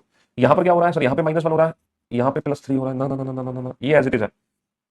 ये -2 हो गया, ये एज इट इज है। L+1, J+1 और ये हो गया ओके। सर यहाँ पर इस वाले वर्ड में तो ये वाला लॉजिक लगा, इस वाले वर्ड में ये वाला लॉजिक लगा। अच्छा इसमें देखते हैं सर 5 और 4 9, ये वाला लॉजिक लगा। 7 और 4 11, ये वाला लॉजिक लगा। 8 माइनस का तो 6, ये वाला लॉजिक लग रहा है। तो कहने का मतलब है यहाँ पर कुछ वर्ड ऐसे हैं जो इस पैटर्न को फॉलो कर रहे हैं और यहाँ पर कुछ वर्ड ऐसे हैं जो इस पैटर्न को फॉलो कर रहे हैं। अब पता कैसे चलेगा कि किस वर्ड में ये वाला लॉजिक लगाना है, किस वर्ड में ये वाला पैटर्न यूज करना है? ये कैसे पता चलेगा है? ये कैसे पता चलेगा कि हमें कौन सा लॉजिक यूज करना है ना? हमें कौन, ये 6 कर लो बेटा, 6 6 और 2 8, ठीक है। हमें ये कैसे पता चलेगा? हमें ये कैसे पता चलेगा कि किस वर्ड में ये वाला लॉजिक यूज करना है, किस में ये वाला पैटर्न यूज करना है? सर अगर नंबर इवन है, अगर नंबर इवन है तो ये वाला पैटर्न फॉलो करो, और अगर नंबर ऑड है, अगर नंबर ऑड है तो ये वाला पैटर्न फॉलो करो। ऑड और इवन समझ लो। इवन में जैसे 8 माइनस का तो 6 है ना, C-1 I-1, और इवन 8 माइनस का तो 6, 8 माइनस का तो 6 आ गया। और ये आ गया लॉजिक आपका N8। ये थोड़ा सा ना यहाँ पे प्रिंटिंग एरर है इसमें, है ना, इसमें थोड़ी सी प्रिंटिंग एरर है। ये आ जाएगा वाई, वाई और ठीक है, वाई और एम आ जाएगा, ठीक है, Y6M आ जाएगा। और देखो 6 माइनस का तो 4 और U-1 और G-1 आ गया, बहुत बढ़िया। 11 और 4 15 LMJK, 5 और 4 9 QRST, ठीक है, 7 और 4 11 WXTU और 3 और 4 7 HIYZ और 7 और 4 11 EFLM। तो ये दूसरा स्टेप भी बन गया, बहुत बढ़िया, ये दूसरा स्टेप भी बन गया। ये क्वेश्चन 30 सेकंड का थोड़ी है बेटा, ये तो कम से कम 2 मिनट का क्वेश्चन है, 5 क्वेश्चन बने हैं। अच्छा इसमें अब देखो बेटा दूसरा स्टेप समझ आ गया। दो तरह के पैटर्न थे, पहले स्टेप में एक ही पैटर्न था, दूसरा स्टेप बनाने के लिए दो अलग अलग पैटर्न है। अब तीसरा स्टेप कैसे बनेगा? सर H6B को किसमें कन्वर्ट करना है? 8F2 में। H6B को 8F2 में कन्वर्ट करना है और M15K को किसमें कन्वर्ट करना है?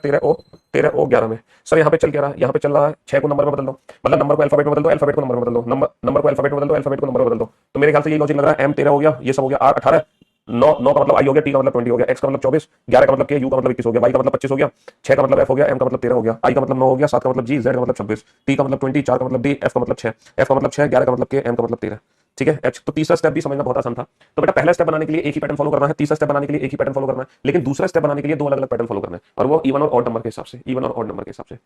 समझ गए? हाँ जी, ये था हमारा पैटर्न, बढ़िया पैटर्न था, अच्छा क्वेश्चन था। चलिए अब ये वाला क्वेश्चन ध्यान से देखो, बनाओ इस क्वेश्चन को। हम्म, समझो क्या लॉजिक है इस क्वेश्चन में।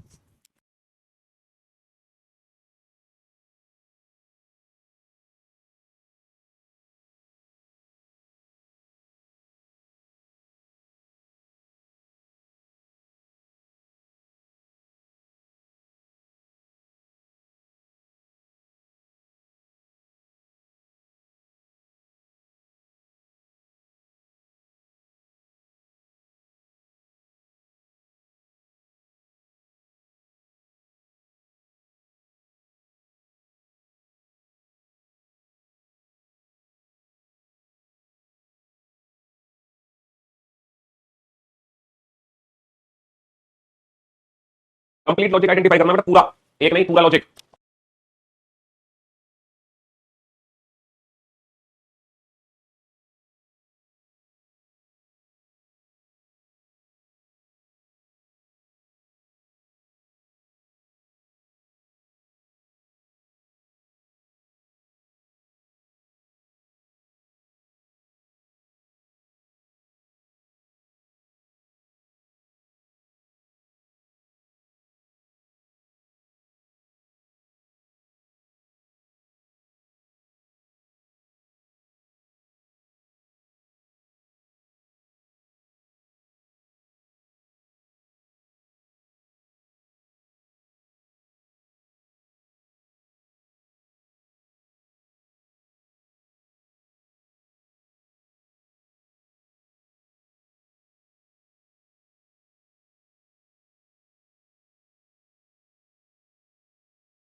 नेक्स्ट चैप्टर की चिंता छोड़ो, पहले तुम इस क्वेश्चन को बनाओ, पहला स्टेप कैसे बना, दूसरा कैसे बना, तीसरा कैसे बना।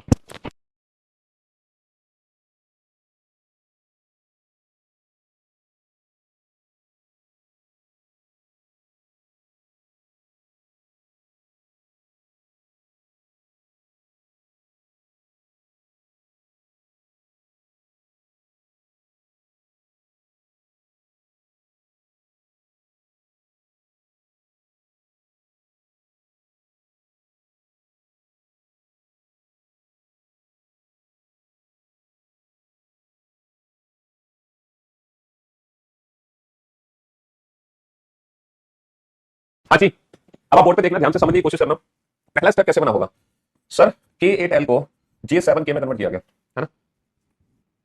सोचो क्या लॉजिक है। कोडिंग डिकोडिंग चैप्टर आप ऑलरेडी पढ़ चुके हैं, तो ये लॉजिक आइडेंटिफाई करना आपके बाएं हाथ का खेल है। सर K से J बना -1, L से K बना -1, 8 से 7 बना -1।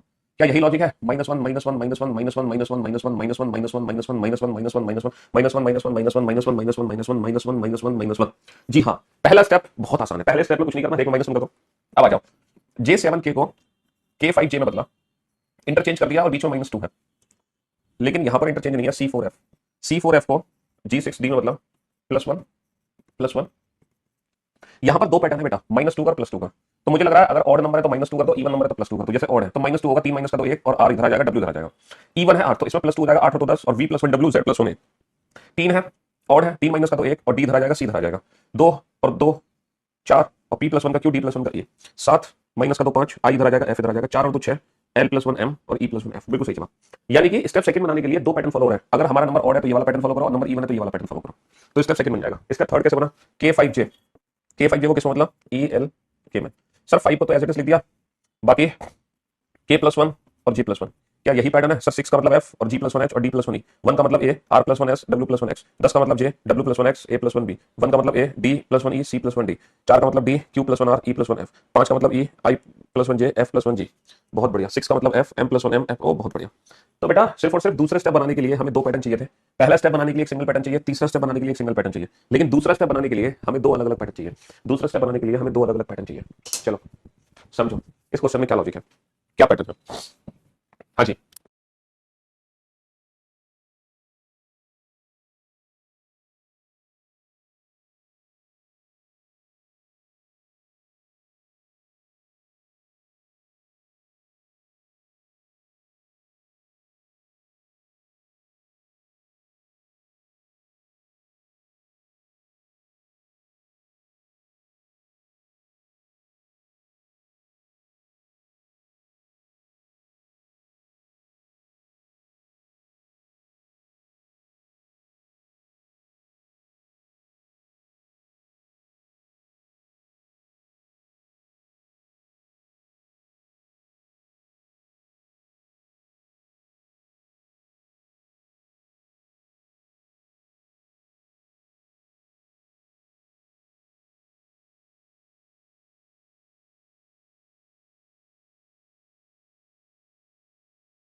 हेलो, आगे पैटर्न समझ। ER4NG8। ओहो, यहां पर यही तो गड़बड़ है, ER4NG8 में नहीं बदला गया, नहीं बदला गया। ER4 को NG8 के साथ स्वैप कर दिया गया, स्वैप। NG8 इधर, ER4 इधर। HD5 को SD4 के साथ स्वैप कर दिया गया, स्वैप। D63 को DS3 को TD7 के साथ स्वैप कर दिया गया। तो पहला स्टेप तो निहायत ही आसान, पहला स्टेप तो बहुत आसान है, कुछ नहीं करना, स्वैपिंग करनी है, स्वैपिंग। यहां पर आ जाओ, NG8 को OH6 में बदला है। कैसे बदला होगा सर? ये तो हो गया माइनस का दो, ये हो गया प्लस का 1, ये हो गया प्लस का 1। क्या यही लॉजिक है? नहीं, यहाँ पे तो कुछ और लॉजिक है। CV7 को DV9 में बदला गया है, यहाँ पे है प्लस का 2 और यहाँ पे है प्लस का 1 और ये एज इट इज है। HD सर ये -2 हो रहा है, 5 माइनस का 2 3 और D प्लस का E, H प्लस का 1 I। सर ये हो रहा है 3 और 2 5, S का S आ गया और D+1 का E हो गया। सर ये हो रहा है 4 माइनस का 2 2 और R का R+1 S, E+1 F। तो यहाँ पर कुछ ऐसे लेटर हैं, यहाँ पर कुछ ऐसे लेटर हैं जो तो इस पैटर्न को फॉलो कर रहे हैं, और कुछ ऐसे वर्ड्स हैं जो इस पैटर्न को फॉलो कर रहे हैं। लेकिन ये ऑड और इवन नंबर के हिसाब से नहीं है, क्योंकि ये इवन नंबर है तो हम हर बार इवन नंबर में -2 नहीं कर रहे। देखो 8 माइनस का तो 6 कर दिया, लेकिन ये भी तो इवन नंबर है, 4 माइनस का तो 2 कर दिया। चलो ये भी तो इवन नंबर है, लेकिन यहाँ पे 6 माइनस का तो नहीं हुआ। ये जो है ना, इस पैटर्न को फॉलो कर रहा है। तो अब हमें देखना होगा कि सर ऐसे कैसे पता चलेगा कि किसमें -2 करना है, किसमें +2, क्योंकि इसके हिसाब से तो इनकी प्लेस की वैल्यू ऐड करना है। 14 और 7 कितना होता है? 21, 21 और 8 कितना होता है? 29। ठीक है, 3 और 22 25, 25 और 7 32। तो भाई टोटल वैल्यू ऐड करने पर ऑर्डर इवन तो नहीं है, ये ऑड है, ये इवन है, सब कुछ ऐड करने पर जरा चेक करो। 20 और 8 28, 28 28 और 6 34, 28 और 6 34। बहुत बढ़िया, 34 का मतलब +2 हो गया। सर 5 और 18 23, 23 और 4 27, 27 यानी कि 27 यानी कि ये हो गया आपका ऑड। तो ऑड आने पर क्या कर रहे हैं हम? -2 कर रहे हैं। ठीक है, 19 और 4 23 और 4 27, ऑड आने पर -2 कर रहे हैं। 20 और 4 24, 24 और 7 31, ऑड आने पर -2 कर रहे हैं। अच्छा, यहाँ पर हर एक चीज की प्लेस की वैल्यू ऐड कर दो और फिर बाद में देखो कि वो ऑड है या इवन। तो ऑड आने पर -2 करेंगे, इवन आने पर +2 करेंगे, है ना। इन तीनों का सम आपस में क्या है? इन तीनों का सम आपस में क्या है ना। TD7 यहाँ आ गया, DS3 यहाँ चला गया। सर 20 और 4 24, 24 और 7 31 यानी कि और, तो हम -2 करेंगे। 7 माइनस का 2 5, D+1 का E, T+1 का U, है ना। तो ये थोड़ा सा सेकंड स्टेप में हमें हर चीज की वैल्यू को ऐड करना पड़ा। अच्छा, यहाँ पर आ जाओ, OH6 को PIF। सर ये तो सीधा सीधा है, 6 का लेटर लिख दिया और O+1 P हो गया और H+1 I हो गया। 9 को I लिख दिया, ये -1 और ये भी -1 है। अच्छा, यहाँ पे 9 की प्लेस वैल्यू लिख दी, लेकिन ये -1 और ये -1 है। अच्छा, ये 3 की प्लेस वैल्यू लिख दी, यहाँ पर क्या किया -1 है, ये भी -1 है, लेकिन ये +1 है। 5 की लिख दी और ये क्या है, ये भी -1 है। 2 की लिख दी बी और ये क्या है, ये +1 है। 8 का एच लिख दिया, ये भी +1 है। 2 का बी लिख दिया, ये भी +1 है। 5 का ई लिख दिया, ये -1 है। यहाँ तो हमें समझ आ गया ये 6 और 9 के हिसाब से है। अगर ये इवन है तो +1 और अगर ये ऑड है तो -1 और ये बन जाएगा थर्ड स्टेप। और ये कौन सा स्टेप बन जाएगा, थर्ड स्टेप बन जाएगा। तो फाइनली बेटा, फाइनली जो मशीन इनपुट चैप्टर है ना, फाइनली जो मशीन इनपुट चैप्टर है, ठीक है, ये फाइनली कंप्लीट हो चुका है। ये बैंक पीओ मेंस लेवल का क्वेश्चन है। ये किसका क्वेश्चन है, ये पीओ मेंस का क्वेश्चन था, ठीक है, एसबीआई पीओ मेंस। देख, हाँ, बैंकिंग एग्जाम के अलावा ये क्वेश्चन आज तक किसी और एग्जाम में नहीं पूछा गया, ठीक है, किसी और एग्जाम में नहीं पूछा गया। सीजीएल में तो ये क्वेश्चन पूछा ही नहीं गया, एसएससी सीजीएल में ये क्वेश्चन आज तक नहीं पूछा गया, किसी एग्जाम में नहीं पूछा गया एक्सेप्ट पीओ मेंस को छोड़कर, ठीक है। हाँ जी, तो जब इस दिए गए इनपुट को हम इंडिविजुअल स्टेप में रीअरेंज कर लेंगे तो उससे रिलेटेड ये पांचों क्वेश्चन हम सॉल्व कर सकते हैं। चलिए साहब, तो फाइनली संपूर्ण सेवा समाप्त हो चुकी है और आज है वीकेंड का वार। सैटरडे संडे रिलैक्स मारो, चिल मारो, बैकअप लो, प्रैक्टिस करो, रिवीजन करो, ठीक है। मुलाकात करेंगे मंडे को। Till then goodbye. नई दिन नई शुरुआत होगी मंडे को, ठीक है। Love you guys, love you all, take care, goodbye, thank you so much.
Morning to all, Radhe Radhe, Radhe Radhe भैया आप सभी को। अब very good morning to all of you. भाई क्या हाल चाल आप लोगों के? बढ़िया, फर्स्ट क्लास, शानदार शानदार, एकदम झकास। कल का lecture, sorry for the inconvenience, कल का लेक्चर नहीं हो पाया था, मेरी तबीयत एकदम खराब हो गई थी अचानक से। मतलब तबीयत खराब इन द सेंस कि मेरे पैरों की नसें एकदम मतलब खिंच गई, पता नहीं क्या हुआ था। तो फिर मैं मतलब चल भी नहीं पा रहा था, वॉक भी नहीं कर पा रहा था। तो इस रीजन से आपकी क्लास ऑफ करी, फिर फिजियोथेरेपिस्ट को बुलाया गया, उसने थोड़ा बहुत ठीक ठाक किया। तब जैसे तैसे मैंने कल की सारी क्लासेस ली, ठीक है। हाँ, अब थोड़ा सा बेटर है बट नॉट गुड, मतलब नॉट परफेक्ट, थोड़ा बस बेटर फील कर रहे हैं। हाँ, अचानक से वो एक्चुअली था क्या कि संडे को, है ना, संडे को विदाउट स्ट्रेचिंग, है ना, थोड़ी सी बॉलिंग प्रैक्टिस कर ली। बॉलिंग प्रैक्टिस जो मशीन की बॉल होती है ना, उससे, क्रिकेट की, ठीक है। आज लाइव पे चल रहा है तो थोड़ा सा हमारे अंदर भी जोश आ गया, हमने कहा हम भी प्रैक्टिस कर लेते हैं। तो बॉलिंग मशीन पे थोड़ा सा ना बॉल की प्रैक्टिस कर ली बिना स्ट्रेच किए बॉडी को। तो वहीं फिर दूसरे दिन, और वो भी काफी मतलब 6 साल 6 महीने से, है ना, कोई भी बैट को मैंने हाथ नहीं लगाया था। तो अचानक से वो जो प्रैक्टिस करी ना, उसके चक्कर में, है ना, सारे शरीर की नसें गड़बड़ा दी। चलिए, तो मेरे दोस्त मेरे भाई, आज देखो लास्ट क्लास में हमने मशीन इनपुट चैप्टर कंप्लीट कर लिया था। और मशीन इनपुट, है ना, फ्राइडे जो क्लास हुई थी उसमें हमने मशीन इनपुट की संपूर्ण सेवा समाप्त कर दी थी, है ना। संपूर्ण सेवा हमने समाप्त कर दी थी मशीन इनपुट की, विशाल सोमकर। और आज हम एक ऐसा नया टॉपिक शुरू करने जा रहे हैं जो कि बहुत ही ईजी है और बहुत भी टफ भी है। मतलब ईजी और टफ दोनों है। ईजी ईजी उन बच्चों के लिए है जो पेशेंस रखते हैं, टफ उन बच्चों के लिए है जिनके पास बिल्कुल भी पेशेंस नहीं है। ये जो डिसीजन मेकिंग टॉपिक है ना, ये जो डिसीजन मेकिंग टॉपिक है, ये बहुत आसान होता है निर्णय लेना। आपने देखा होगा, है ना, यूपी पुलिस कांस्टेबल में बच्चों की हवाई उड़ गई थी, डिसीजन मेकिंग का क्वेश्चन बना नहीं पाए थे। यूपी पुलिस कांस्टेबल में जो डिसीजन मेकिंग के क्वेश्चन आए थे वो बहुत ही वाहियात क्वेश्चन थे, है ना। हम तो ये कहेंगे वाहियात क्वेश्चन थे, क्योंकि ऐसे क्वेश्चंस का कोई लेना देना नहीं होता है, इतने बड़े बड़े। हालांकि डिसीजन मेकिंग में क्या होता है ना, एक हमें इन्फॉर्मेशन दी जाती है और उस इन्फॉर्मेशन को हमें पढ़ना होता है। और वो इन्फॉर्मेशन पढ़ने के लिए ना हमारे अंदर पेशेंस होना चाहिए, वो बहुत बड़ी इन्फॉर्मेशन होती है। इतना बड़ा क्वेश्चन तो ना आपने सिटिंग अरेंजमेंट में देखा होगा, ना ही आपने पजल में देखा होगा, मतलब कहीं नहीं देखा होगा। ये बहुत बड़ा क्वेश्चन होता है डिसीजन मेकिंग का। जो इन्फॉर्मेशन हमें पढ़ने के लिए देते हैं ना, कम से कम 6-7 पॉइंट्स होते हैं, वो 6-7 पॉइंट्स हमें पढ़ने होते हैं। तब जाके उस इन्फॉर्मेशन से रिलेटेड 5 क्वेश्चन पूछे जाते हैं, है ना। एक इन्फॉर्मेशन दी जाएगी, उससे रिलेटेड 5 क्वेश्चन हमें बनाने हैं। अच्छा, जो इन्फॉर्मेशन पता क्या होती है? इन्फॉर्मेशन कुछ नहीं होता, जैसे मान लो कोई फॉर्म निकला हुआ, जैसे एसएससी सीजीएल की फॉर्म निकली है ना, एसएससी सीजीएल के फॉर्म निकले हुए हैं बेटा। स्टैक अरेंजमेंट में तो ट्रिक की जरूरत नहीं है, स्टैक अरेंजमेंट तो बहुत आसान है, बहुत आसान। उसमें तो ट्रिक भी कुछ मतलब सीधी सीधी ट्रिक है उसमें, तो समझ लो स्टैक में तो ऑटो फिल होना ही नहीं है, तो डायरेक्ट ट्रिक अप्लाई होती है स्टैक अरेंजमेंट में। जैसे मान लो एक क्वेश्चन है, एक क्वेश्चन है, इसमें क्या करना है, ये मान लो आपको स्टैक अरेंजमेंट से बनाना है, ये क्वेश्चन मान लो आपको स्टैक अरेंजमेंट से बनाना है और हर बार बड़ा नंबर आगे ले जाना है ना, हर बार बड़ा नंबर आगे ले जाना। जैसे पहले स्टेप में 50 ले जाना, फिर 10 20 40 30, फिर दूसरा जो चरण बनेगा उसमें आगे ले जाना 40 50, फिर 10 20 30, ये स्टैक अरेंजमेंट है ना। फिर तीसरे स्टेप में क्या करना, 30 को रख देना, 30 40 50 10 20। फिर चौथे स्टेप में क्या करना, चौथे स्टेप में 20 को आगे रख देना, 20 30 40 50 10। और जो पांचवा स्टेप है उसमें क्या करना, 10 को सबसे आगे रख देना, 10 20 30 40 50। तो हमने क्या करना है, हर बार बड़ा नंबर आगे पहुंचाना है। तो बेटा स्टैक अरेंजमेंट में देखो, अब इसमें डायरेक्ट ट्रिक कैसे अप्लाई होगी, 10 20 40 30 50। अगर मान लो इस क्वेश्चन को डायरेक्ट नंबरिंग से सॉल्व करना तो बहुत आसान है, पता है क्यों? क्योंकि क्योंकि क्योंकि इसमें ऑटोफिल नहीं है, ऑटोफिल नहीं है। सबसे पहले 50 को आगे ले जाओ, पहले स्टेप में, दूसरे में 40 को, तीसरे में 30 को, चौथे में 20 को, पांचवें में 10 को, खत्म कर बन गया। तो फाइनल अरेंजमेंट क्या होगा हमारा, फाइनल अरेंजमेंट होगा 5 4 3 2 1, ये हमारा लास्ट अरेंजमेंट होगी, ये हमारा लास्ट स्टेप होगा। तो स्टैक अरेंजमेंट तो बहुत इजी है, मतलब ये सबसे इजी है, लेकिन स्टैक अरेंजमेंट इसलिए कम पूछते हैं क्योंकि सबसे आसान है। डिसीजन मेकिंग को हिंदी में कहते हैं निर्णय लेना, निर्णय लेने की क्षमता, निर्णय लेना या निर्णय लेने की क्षमता, डिसीजन मेकिंग। देखो डिसीजन मेकिंग में क्या है, जैसे मान लो आप कोई फॉर्म फिल करते हैं, है ना, आप कोई फॉर्म फिल करते हो, तो फॉर्म फिल जब करते हो तो सबसे पहले आप क्या पढ़ते हो, फॉर्म फिल करने से पहले आप क्या पढ़ते हो? जैसे एसएससी सीजीएल के फॉर्म निकले हुए हैं मान लो, तो जब आप फॉर्म भरोगे तो सबसे पहले आप क्या चीज चेक करोगे, ये बताओ जल्दी से बताओ। जब आप फॉर्म भरोगे तो क्या चेक करोगे? हाँ जी जब आप फॉर्म भरोगे तो सबसे पहले क्या चेक करोगे? सर जब भी हम कोई फॉर्म भरेंगे तो सबसे पहले हम चेक करेंगे एलिजिबिलिटी क्राइटेरिया क्या है, एलिजिबिलिटी क्राइटेरिया क्या है, एलिजिबिलिटी क्राइटेरिया क्या है, क्या एलिजिबिलिटी क्राइटेरिया है, उसके अकॉर्डिंग तो हम फॉर्म भरेंगे। हम चेक करेंगे कि भैया जो हम फॉर्म भर रहे हैं उसमें एज कितनी है, हम चेक करेंगे उसकी क्वालिफिकेशन कितनी होनी चाहिए, क्वालिफिकेशन कितनी होनी चाहिए हम चेक करेंगे एज क्वालिफिकेशन। मान लो हम किसी पर्टिकुलर प्राइवेट कंपनी के लिए अप्लाई कर रहे हैं, तो प्राइवेट कंपनी में क्या क्या चीज होती है, और होता है एक्सपीरियंस होता है।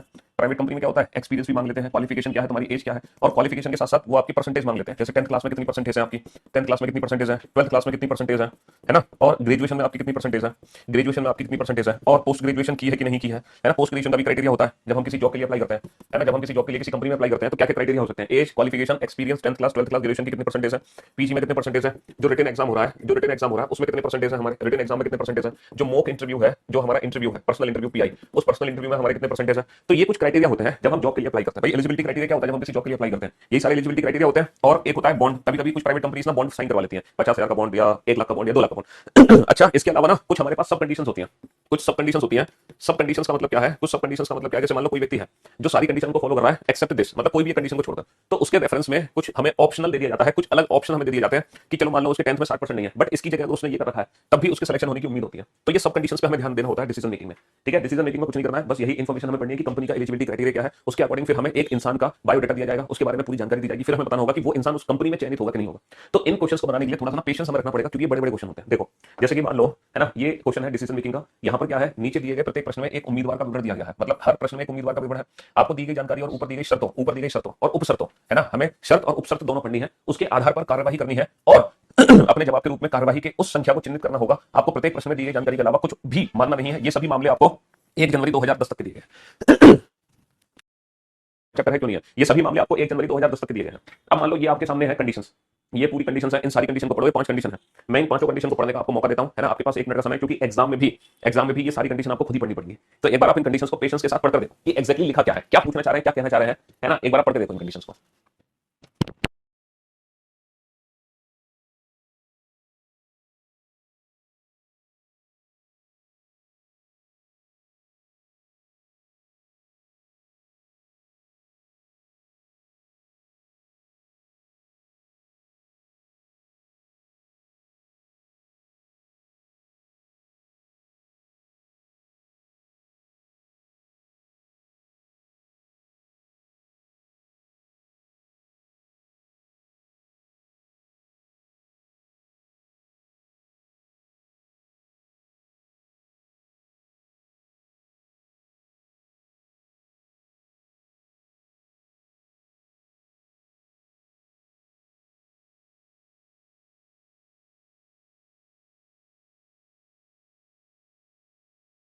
सब बेटा बेसिक से सब कुछ है, पजल में क्यों नहीं है? आप शुरू की देखो, आपको बिल्कुल बेसिक से दिखाई देगा, क्यों नहीं दिखाई देगा? चलो आप लोग बोर्ड पे ध्यान से देखना, ध्यान से समझने की कोशिश करना, है ना, कि यहाँ पे क्या कंडीशन है। Following are the conditions for the selecting management trainee in an organisation. भैया एक ऑर्गेनाइजेशन में मैनेजमेंट ट्रेनी के लिए, एक ऑर्गेनाइजेशन में मैनेजमेंट ट्रेनी के लिए इतनी सारी कंडीशंस दे रखी हैं। किसी ऑर्गेनाइजेशन में क्या बना रहे हैं, किसी ऑर्गेनाइजेशन में ना मैनेजमेंट ट्रेनी बना रहे हैं। हाँ भैया यूपी पुलिस कांस्टेबल में आ चुका है अभी, तो बाकी एग्जाम्स में भी आ सकता है, डिसीजन मेकिंग क्यों नहीं आ सकता। मैनेजमेंट ट्रेनी के लिए कुछ कंडीशंस हमें दी गई है। अब ये कंडीशन हमें पढ़नी है कि ये कंडीशंस, ये जो कंडीशंस है ना, क्या क्या कंडीशन है, कौन कौन सी शर्तें मैनेजमेंट ट्रेनी बनाने के लिए? देखो पहली शर्त क्या है, be are graduate with at least 60% marks. भैया ग्रेजुएशन में कम से कम 60% मार्क्स होने चाहिए। पहली कंडीशन क्या है कि ग्रेजुएशन में कम से कम 60% मार्क्स होने चाहिए। पहली कंडीशन कि अगर आपको मैनेजमेंट ट्रेनिंग के लिए अप्लाई करना है तो कम से कम 60% मार्क्स हो। दूसरी कंडीशन क्या है, be not less than 21 years and not more than 28 years.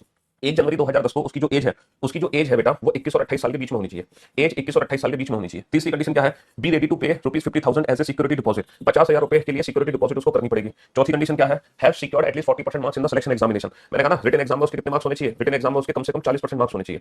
पांचवी कंडीशन क्या है, पांचवी कंडीशन है have secured at least 50% marks in personal interview pi में उसके कम से कम 50% मार्क्स होने चाहिए। समझ रहे हो? तो अगर किसी बच्चे को मैनेजमेंट ट्रेनी बनना है तो उस बच्चे की ये 5 कंडीशन फॉलो होनी चाहिए, ग्रेजुएशन, एज, 50,000 का बॉन्ड, रिटन एग्जाम और पर्सनल इंटरव्यू। ठीक है जी। अब यहाँ पे कुछ ना उपशर्त दी गई है, यहाँ पे कुछ सब कंडीशन दी गई है। ऐसे उम्मीदवार के मामले जिसने उपरोक्त सभी शर्तों को पूरा किया है सिवाय सिवाय सिवाय किसी एक शर्त के। ऐसे उम्मीदवार के मामले जिसने उपरोक्त सभी शर्तों को पूरा किया सिवाय किसी एक शर्त के। किस शर्त के? पहली शर्त के। मतलब एक ऐसा व्यक्ति है जिसने, है ना, 5 में से, है ना, पहली शर्त को छोड़कर बाकी की चारों शर्तों को पूरा कर दिया, लेकिन उस बच्चे के ग्रेजुएशन में 60% मार्क्स नहीं है, तो उसको एक ऑप्शन दिया जा रहा है। उसके पास क्या ऑप्शन है, but has secured at least 65% marks in the post graduation. इसकी बजाय भैया अगर मान लो ग्रेजुएशन में 60% मार्क्स नहीं है तो इसकी बजाय उसके पोस्ट ग्रेजुएशन में अगर 65% मार्क्स है, अगर पोस्ट ग्रेजुएशन में 65% मार्क्स है, the case is to be referred to GM. तो इसका जो केस है ना वो जीएम को पर्सनली रेफर कर दिया जाएगा। तो उसका सिलेक्शन नहीं होगा, उसका केस जीएम को रेफर कर दिया जाएगा। मतलब एक ऐसा व्यक्ति है जिसने आखिरी की चारों कंडीशन को फॉलो किया पहली को छोड़कर, बट उसकी जगह उसके पोस्ट ग्रेजुएशन में 65% मार्क्स है, तो उससे सीधा मना नहीं कर जाएगी कि तुम्हारा सिलेक्शन नहीं हो रहा, उसको ना जीएम के पास भेज देंगे हम।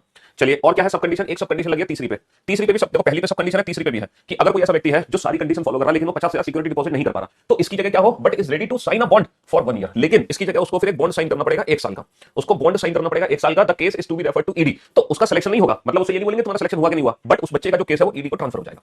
वो डिसाइड करेगा बाद में, वो डिसाइड करेगा। जीएम को तुम जनरल मैनेजर कह लो, है ना, उससे कोई मतलब नहीं, एक जीएम वर्ड यूज कर दिया, कंपनी में पोस्ट है जीएम और ईडी की, तो उस बच्चे को जीएम के पास भेज रहे हैं, उस बच्चे को ईडी के पास भेज रहे हैं। तो मैं उम्मीद करता हूं, है ना, मैनेजमेंट ट्रेनी बनने की जो कंडीशंस है, मैनेजमेंट ट्रेनी बनने की जो शर्तें हैं वो आपको बहुत अच्छे से समझ आ गई होंगी। तो अगर कोई कैंडिडेट मैनेजमेंट ट्रेनी बनना चाहता है तो उसको पांचों कंडीशन को फॉलो करना पड़ेगा। कोई व्यक्ति ऐसा है जो पहली को छोड़कर आखिरी की 4 फॉलो कर रहा है, बट पहली की जगह उसके पोस्ट ग्रेजुएशन में 65% मार्क्स है, तो वो बच्चा जीएम के पास जाएगा। कोई एक ऐसा कैंडिडेट है जो सारी कंडीशन फॉलो कर रहा है लेकिन 50,000 रुपए नहीं दे पा रहा, उसकी जगह अगर वो 1 साल का बॉन्ड साइन करने के लिए तैयार है तो वो बच्चा ईडी के पास भेज दिया जाएगा।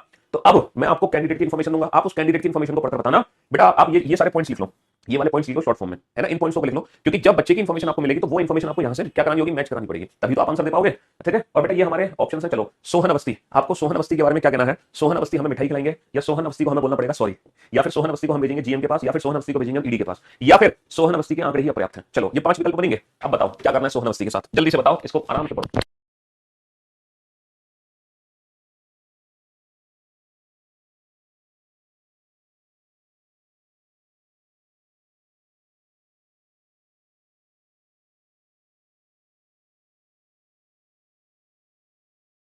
हाँ, डिसीजन मेकिंग में इतने बड़े बड़े क्वेश्चन नहीं आते हैं, दिक्कत तो यही है, लेकिन क्वेश्चन बहुत आसान होता है, बस थोड़ा सा पेशेंस चाहिए हमें।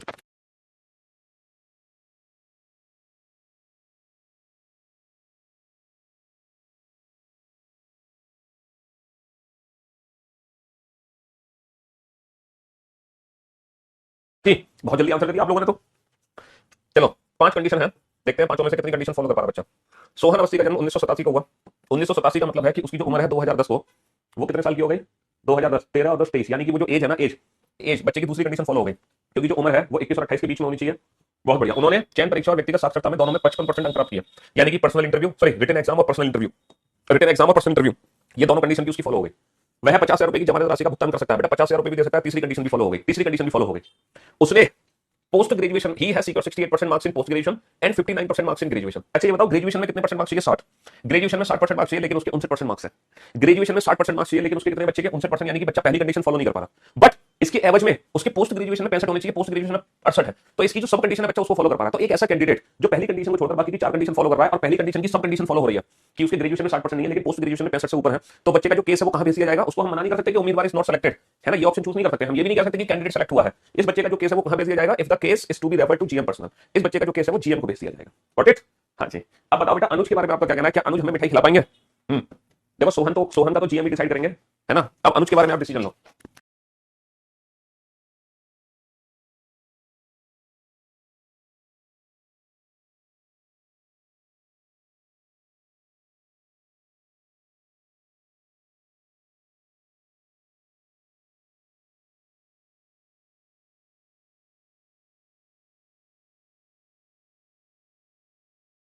कंप्लीट, बहुत बढ़िया। भैया 5 कंडीशन है मैनेजमेंट ट्रेनी बनने के लिए। चलिए साहब, अनुज सोरन वाज बोर्न इन 25 मार्च 1984, 1984, यानी कि 2010 को जो उसकी उम्र होगी 84 और 96, है ना, तो 6 साल तो ये आगे, और 90 से 100, 100 से 10, 20 और 6 26 साल। तो व्यक्ति 2010 को 26 साल का होगा और उम्र होनी चाहिए 21 और 28 के बीच में। तो एज वाली जो कंडीशन है वो फॉलो हो रही है। He has secured 58% marks in graduation, पहली कंडीशन फॉलो नहीं हो रही, and 63% marks in post graduation, यानी कि बेटा पहली कंडीशन भी फॉलो नहीं हो रही और उसकी सब कंडीशन भी फॉलो नहीं हो रही, है ना। उस बच्चे की जो एज है वो तो फॉलो हो गई, लेकिन जो ग्रेजुएशन में चाहिए कम से कम 60%, लेकिन उसकी ग्रेजुएशन में 58। इसकी जगह अगर पोस्ट ग्रेजुएशन में भी इसके हो जाता ना 65 तो भी कम चल जाता, लेकिन इसके पोस्ट बेटा 2010 से एज कैलकुलेट कर लो ना, 2010 से एज कैलकुलेट कर लो, 2010 माइनस 1984, तो कितने साल आ गए? 26 साल आ गए ना। हमें एग्जैक्ट 2010 मतलब एग्जैक्ट एज की जरूरत नहीं है, डेट और टाइम के अकॉर्डिंग, मतलब डेट के अकॉर्डिंग हम लमसम एज निकाल सकते हैं। हालांकि 1 जनवरी 2010 से हमें एज कैलकुलेट करनी है, तो हमें 1 जनवरी से नहीं तो ईयर से ईयर कैलकुलेट कर लो बस, उससे भी आइडिया लग जाएगा। ठीक है, तो भैया ये तो फॉलो ही नहीं कर रहा। If the candidate is not to be selected, तो अच्छा जरूरी नहीं है डिसीजन मेकिंग में हमें पूरा क्वेश्चन पढ़ना पड़े। अब देखो ये क्वेश्चन हमने सिर्फ इतना पढ़ा, है ना, आधा पढ़ा और यहीं से क्वेश्चन सॉल्व हो गया कि इस बच्चे का तो सिलेक्शन होना ही नहीं है, इस बच्चे का तो सिलेक्शन होना ही नहीं है। सॉरी अनुज, हमें माफ कर दो। चलो सीमा के बारे में आपका क्या कहना है कि सीमा मिठाई खिला पाएंगी कि नहीं? बताओ, सीमा खिला देंगी मिठाई या सीमा भी? चलो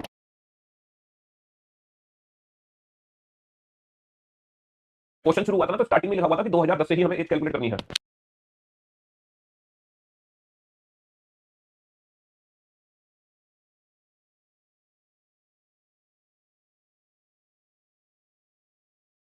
बेटा अभी सीजीएल प्री और मेंस में डिसीजन मेकिंग का क्वेश्चन नहीं पूछा गया, लेकिन जो अभी लेटेस्ट एग्जाम हुआ था यूपी पुलिस कांस्टेबल, उसमें 5 क्वेश्चन थे, है ना, 10 क्वेश्चन थे यूपी पुलिस कांस्टेबल में।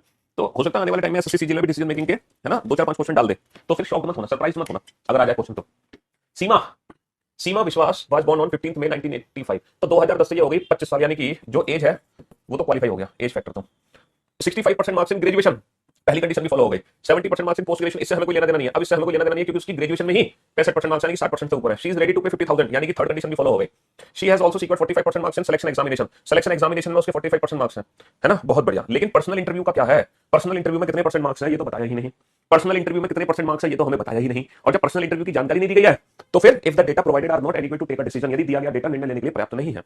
आप फ्यू फ्यू सब सम को रिप्रेजेंट करता है, ओनली अलग है, ओनली या फ्यू अलग है, फ्यू फ्यू तो सम होता है सब, आप फ्यू फ्यू सम को रिप्रेजेंट करता है सिलॉक्स में। ठीक है, इसका मतलब ये है कि, है ना, डेटा अपर्याप्त है डिसीजन लेने के लिए क्योंकि हमें पर्सनल इंटरव्यू की जानकारी नहीं है। चलिए अभिनव के बारे में आपका क्या कहना है? अभिनव बताओ, अभिनव के बारे में आपका क्या कहना है, कौन सा बेस्ट ऑप्शन चूज करोगे अभिनव के लिए?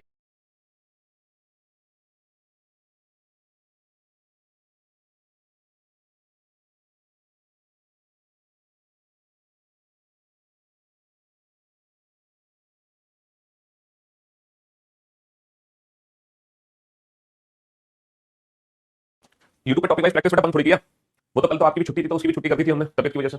चलिए अभिनव के बारे में आपका क्या कहना है? क्या अभिनव को मैनेजमेंट ट्रेनी बनना होगा? अभिनव घोषाल है secret 52% marks in the personal interview, personal interview में भैया 50 से ऊपर होने चाहिए। क्यों, पर्सनल इंटरव्यू में 50 ही थे ना?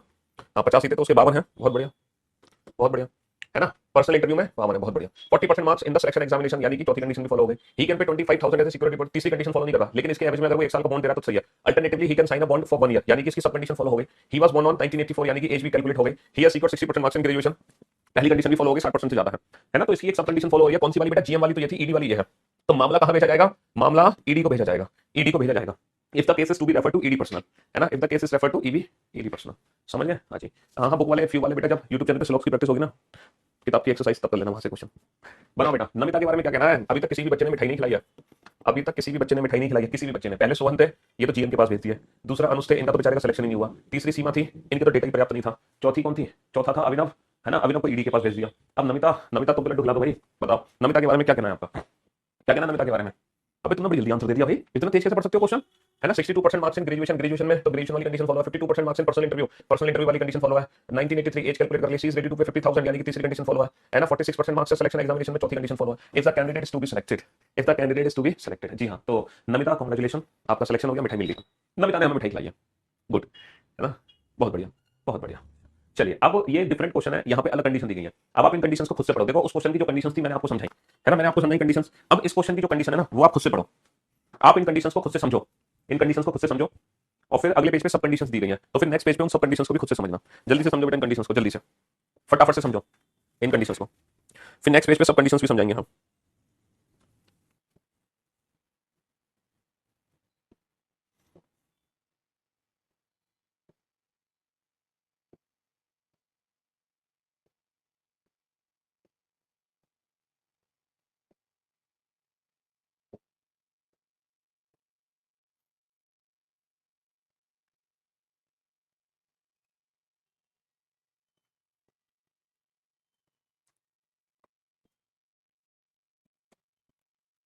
पढ़ो बेटा इन सारी कंडीशंस को।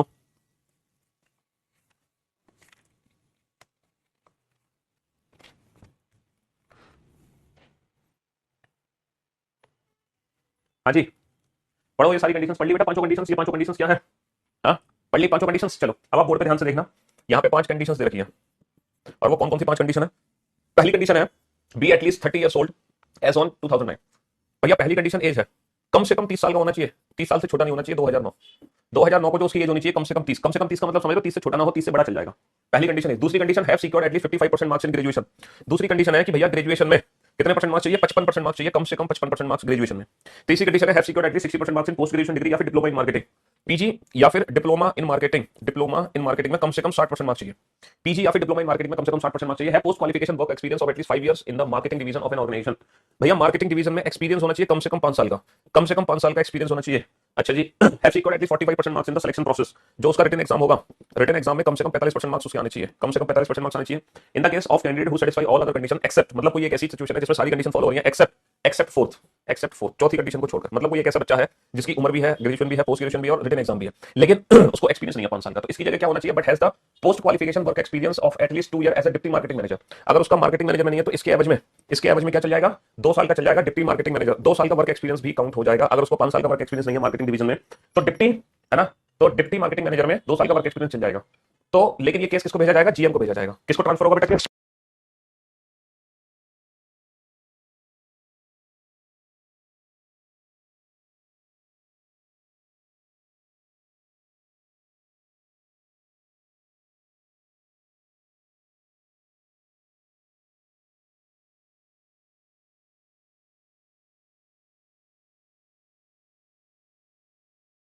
हाँ जी, तो मेरे दोस्त मेरे भाई सारी कंडीशन फॉलो हो रही है। एक्सपीरियंस 5 साल की जगह डिप्टी मैनेजर मार्केटिंग में 2 साल का एक्सपीरियंस है, तो वो जो केस है वो जीएम को रेफर हो जाएगा। अच्छा, दूसरी कंडीशन की भी सब कंडीशन दे रखी है। अगर बच्चे के ग्रेजुएशन में 55% मार्क्स नहीं है, अगर ग्रेजुएशन में 55% मार्क्स नहीं है लेकिन उसकी जगह है secured at least 65% marks in post graduation degree in diploma, मतलब इसकी जगह अगर उसके पोस्ट ग्रेजुएशन में 65% मार्क्स है ना, पोस्ट ग्रेजुएशन डिग्री या फिर डिप्लोमा में कितने चाहिए? डिप्लोमा में कितने चाहिए? 65% मार्क्स चाहिए। तो इन मार्केटिंग मैनेजमेंट का case is to be refer to vice president. तो ये जो केस है वो वाइस प्रेसिडेंट को रेफर कर दिया जाएगा। तो ये केस किसको रेफर कर दिया जाएगा? वाइस प्रेसिडेंट को रेफर कर दिया जाएगा, है ना। चलिए साहब, अब आपके सामने क्वेश्चन है, आपको बताना है ये किस चीज के लिए दिया गया है ना, ये डेटा दिया गया है किस चीज के लिए।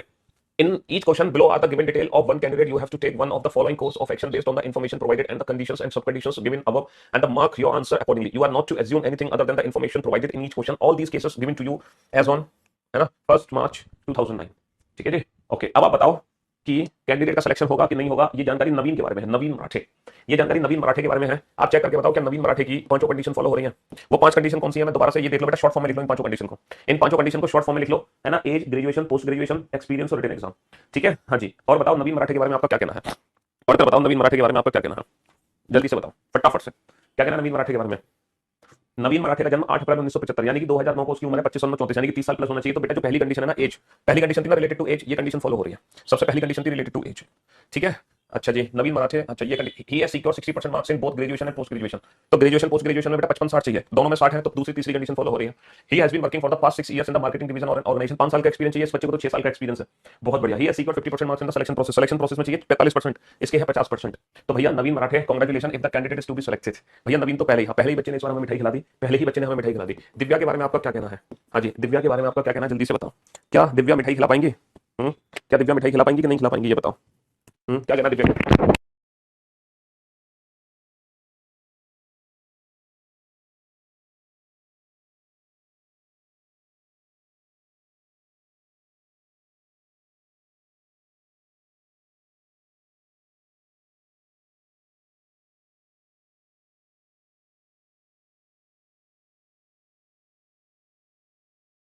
हाँ जी, तो मेरे दोस्त मेरे भाई, Divya Kohli has been working for the past 5 years in the marketing division on an organisation. Experience count कर लिया हमने इनका। Completing her post graduation diploma in marketing with 65% marks, ये सीक्रेट 55% मार्क्स इन ग्रेजुएशन और पोस्ट ग्रेजुएशन दोनों में percentage marks भी complete हो गए।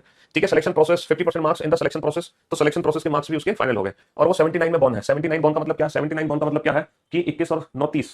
अब देखो शी वाज बोर्न इन 2 अप्रैल 1979। इसकी एज में थोड़ी सी गड़बड़ है, तो एक्चुअल में एज हमें काउंट करनी पड़ेगी। एज काउंट करनी पड़ेगी हमें 1 मार्च से, 1 मार्च 2009, 1 मार्च 2009, 2 अप्रैल 1979। तो बेटा एक में से 2 तो माइनस होगा नहीं, तो इधर से मार्च चला गया 31 और 32, 32 माइनस कर दो 30, तो 30 दिन भैया, 31 माइनस कर दो 29, सॉरी 31, सॉरी हाँ 31 और 32, 32 माइनस कर दो 30 दिन, 30 दिन और यहाँ 2 बचे, 2 में से 4 माइनस नहीं होगा तो बेटा 12 महीने इधर आ गए, 12 और 2 14, 14 माइनस का 4 10, 30 दिन 10 महीने, और 2008 में से 2008 में से 1989 घटा दो, 18 माइनस का 9 है ना, 9 महीने 29 साल।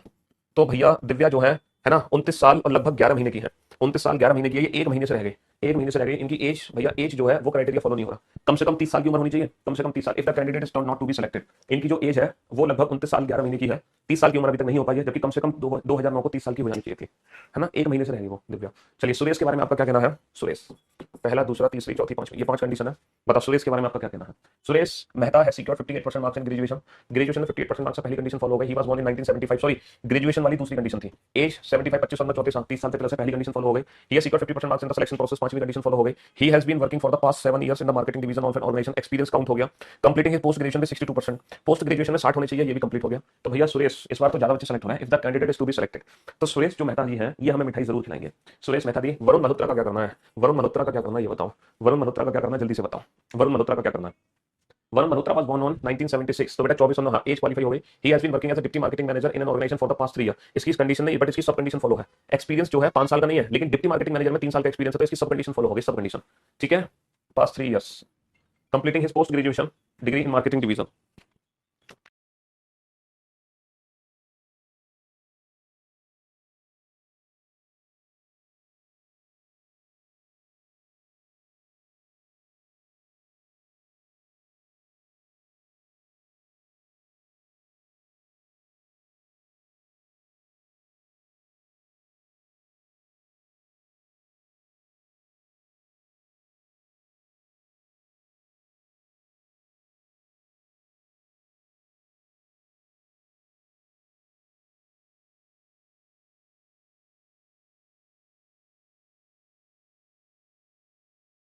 हाँ जी, तो मेरे दोस्त मेरे भाई वरुण के साथ क्या सीन था? वरुण की एज क्वालीफाई हो गई, वरुण ने चौथी कंडीशन फॉलो नहीं है, बट उसकी सब कंडीशन फॉलो हो गई। पोस्ट ग्रेजुएशन मार्केटिंग 65% है, थर्ड कंडीशन फॉलो हो गई। 55% mark graduation and selection process. तो बेटा जो चौथी सब कंडीशन थी वो केस किसको भेजा जाना था? चौथी सब कंडीशन वाला जो केस था वो जीएम को भेजना था, जीएम को। किसको भेजना था? जीएम को भेजना था। तो वरुण को सॉरी किसको, सुरेश को कहां भेज देंगे? वरुण को, सॉरी वरुण को कहां भेज देंगे? The case is to be refer to GM, the case is to be refer to GM. अब बताओ भैया गोपालन के साथ क्या करना है? गोपालन सुधा के साथ क्या करना है? पहली, दूसरी, तीसरी, चौथी, पांचवी, ये 5 कंडीशन है। बताओ क्या करना है सुधा के साथ?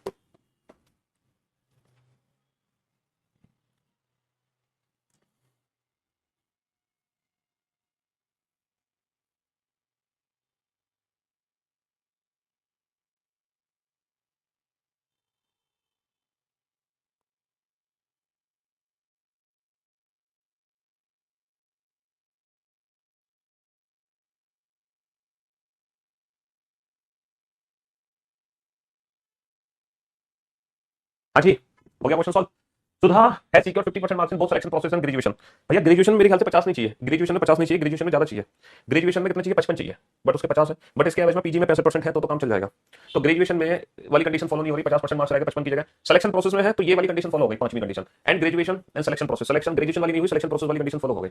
She has been working for the past 6 years in the marketing division, experience count हो गया, है ना, 6 साल का एक्सपीरियंस है। After completing her post graduation diploma in marketing 70%, भैया पीजी में 70% है, थर्ड कंडीशन फॉलो हो गई। और इसकी सब कंडीशन भी फॉलो हो गई, अगर ग्रेजुएशन में 55% नहीं है तो इसके एवरेज में पीजी में कम से कम 65% होनी चाहिए, तो ये वाली इसकी सब कंडीशन फॉलो हो गई। और वो 1978 यानी कि 22 और 9 हाँ 31, तो भैया एज भी उसकी कंप्लीट है। तो क्या होगा, क्या होगा सुधा के साथ? If the candidate is to be selected, नहीं, if the case is to be refer to vice president marketing, ये वाइस प्रेसिडेंट को केस भेज दिया जाएगा। तो मैं उम्मीद करता हूं ये जो डिसीजन मेकिंग है ये आपको समझ आया होगा। तो डिसीजन मेकिंग में होता क्या है, यही सिलेक्शन की 5 कंडीशन दी होंगी, सिलेक्शन की 5 कंडीशन दी होंगी जो आपको एग्जाम में पढ़नी पड़ेंगी। ठीक है, मैंने 5 दिए, हो सकता है एग्जाम में 3 कंडीशन है, हो सकता है एग्जाम में 7 कंडीशन है। एग्जाम में 5 की जगह 3 की कंडीशन हो सकती है, एग्जाम में 5 की जगह 7 कंडीशन भी हो सकती है। समझ लो, अभी यूपी पुलिस कांस्टेबल में क्वेश्चन आया था, इसमें 10 कंडीशन थी। हालांकि वो क्वेश्चन हमें करना ही नहीं था, क्योंकि वो क्वेश्चन छोड़ने के लिए था, क्योंकि 10 कंडीशन वाला क्वेश्चन आप एग्जाम में नहीं सोल्व कर सकते, क्योंकि आपके पास इतना समय नहीं है कि आप वो 10 कंडीशन पढ़ो। हाँ 5 कंडीशन अगर है आपके एग्जाम में तो आप ये क्वेश्चन बना सकते हो, या 5 से कम कंडीशन है तो भी ये क्वेश्चन बना सकते हो। लेकिन अगर आपके एग्जाम में 5 से ज्यादा कंडीशन दे दी, 10 दे दी, 15 दे दी, जैसे यूपी पुलिस कांस्टेबल में आगे 10 कंडीशन थी और फिर सब कंडीशन भी थी 5 तो वो क्वेश्चन पक्का छोड़ने के लिए था। समझ गए? चलिए, तो अगर एग्जाम में 5 कंडीशन दी गई है और मान लो 2 या 3 सब कंडीशन दी गई है, तो आप उस क्वेश्चन को सोल्व कर देना। 5 से कम कंडीशन है, कुछ सब कंडीशन है तो भी सोल्व कर देना। मान लो एग्जाम में 7 से ज्यादा कंडीशन है, 8 9 10, तो फिर क्वेश्चन पक्का छोड़ने के लिए, क्योंकि इतना पढ़कर बहुत मजा आ गया सर। लव यू, चलिए लव यू भाई, पढ़कर बहुत ही मजा आया सच में। तो मेरे दोस्त मेरे भाई ये था डिसीजन मेकिंग, बहुत ही छोटा सा टॉपिक था, बहुत ही छोटा सा टॉपिक। आज ही शुरू हुआ, आज ही खत्म हो गया। हाँ नीट पेपर लीक हो गया, लीक तो होना ही था, क्योंकि 2024 is not a leap year, this is a leak year. यहाँ पर 2024 में सारे पेपर लीक हो रहे हैं, तो this is a leak year, not a leap year, है ना। तो ये छोटा सा टॉपिक था, आज ही शुरू हो गया, आज ही खत्म हो गया। Love you guys, thank you so much for great session sir. चलिए शुक्रिया, thank you so much. A few वाले क्वेश्चन की बुक से प्रैक्टिस देखो, मैं ये वाले क्वेश्चन अपने YouTube चैनल पर कराऊंगा, जब मैं स्लॉग चैप्टर पर पहुंचूंगा तो सारे क्वेश्चन कराऊंगा। बेसिकली आप ये समझो, जो अफ्यू है ना वो बेसिकली सम को ही इक्विवेलेंट है। अफ्यू लिखो या सम लिखो, बात एक ही है, दोनों का मीनिंग एक ही है।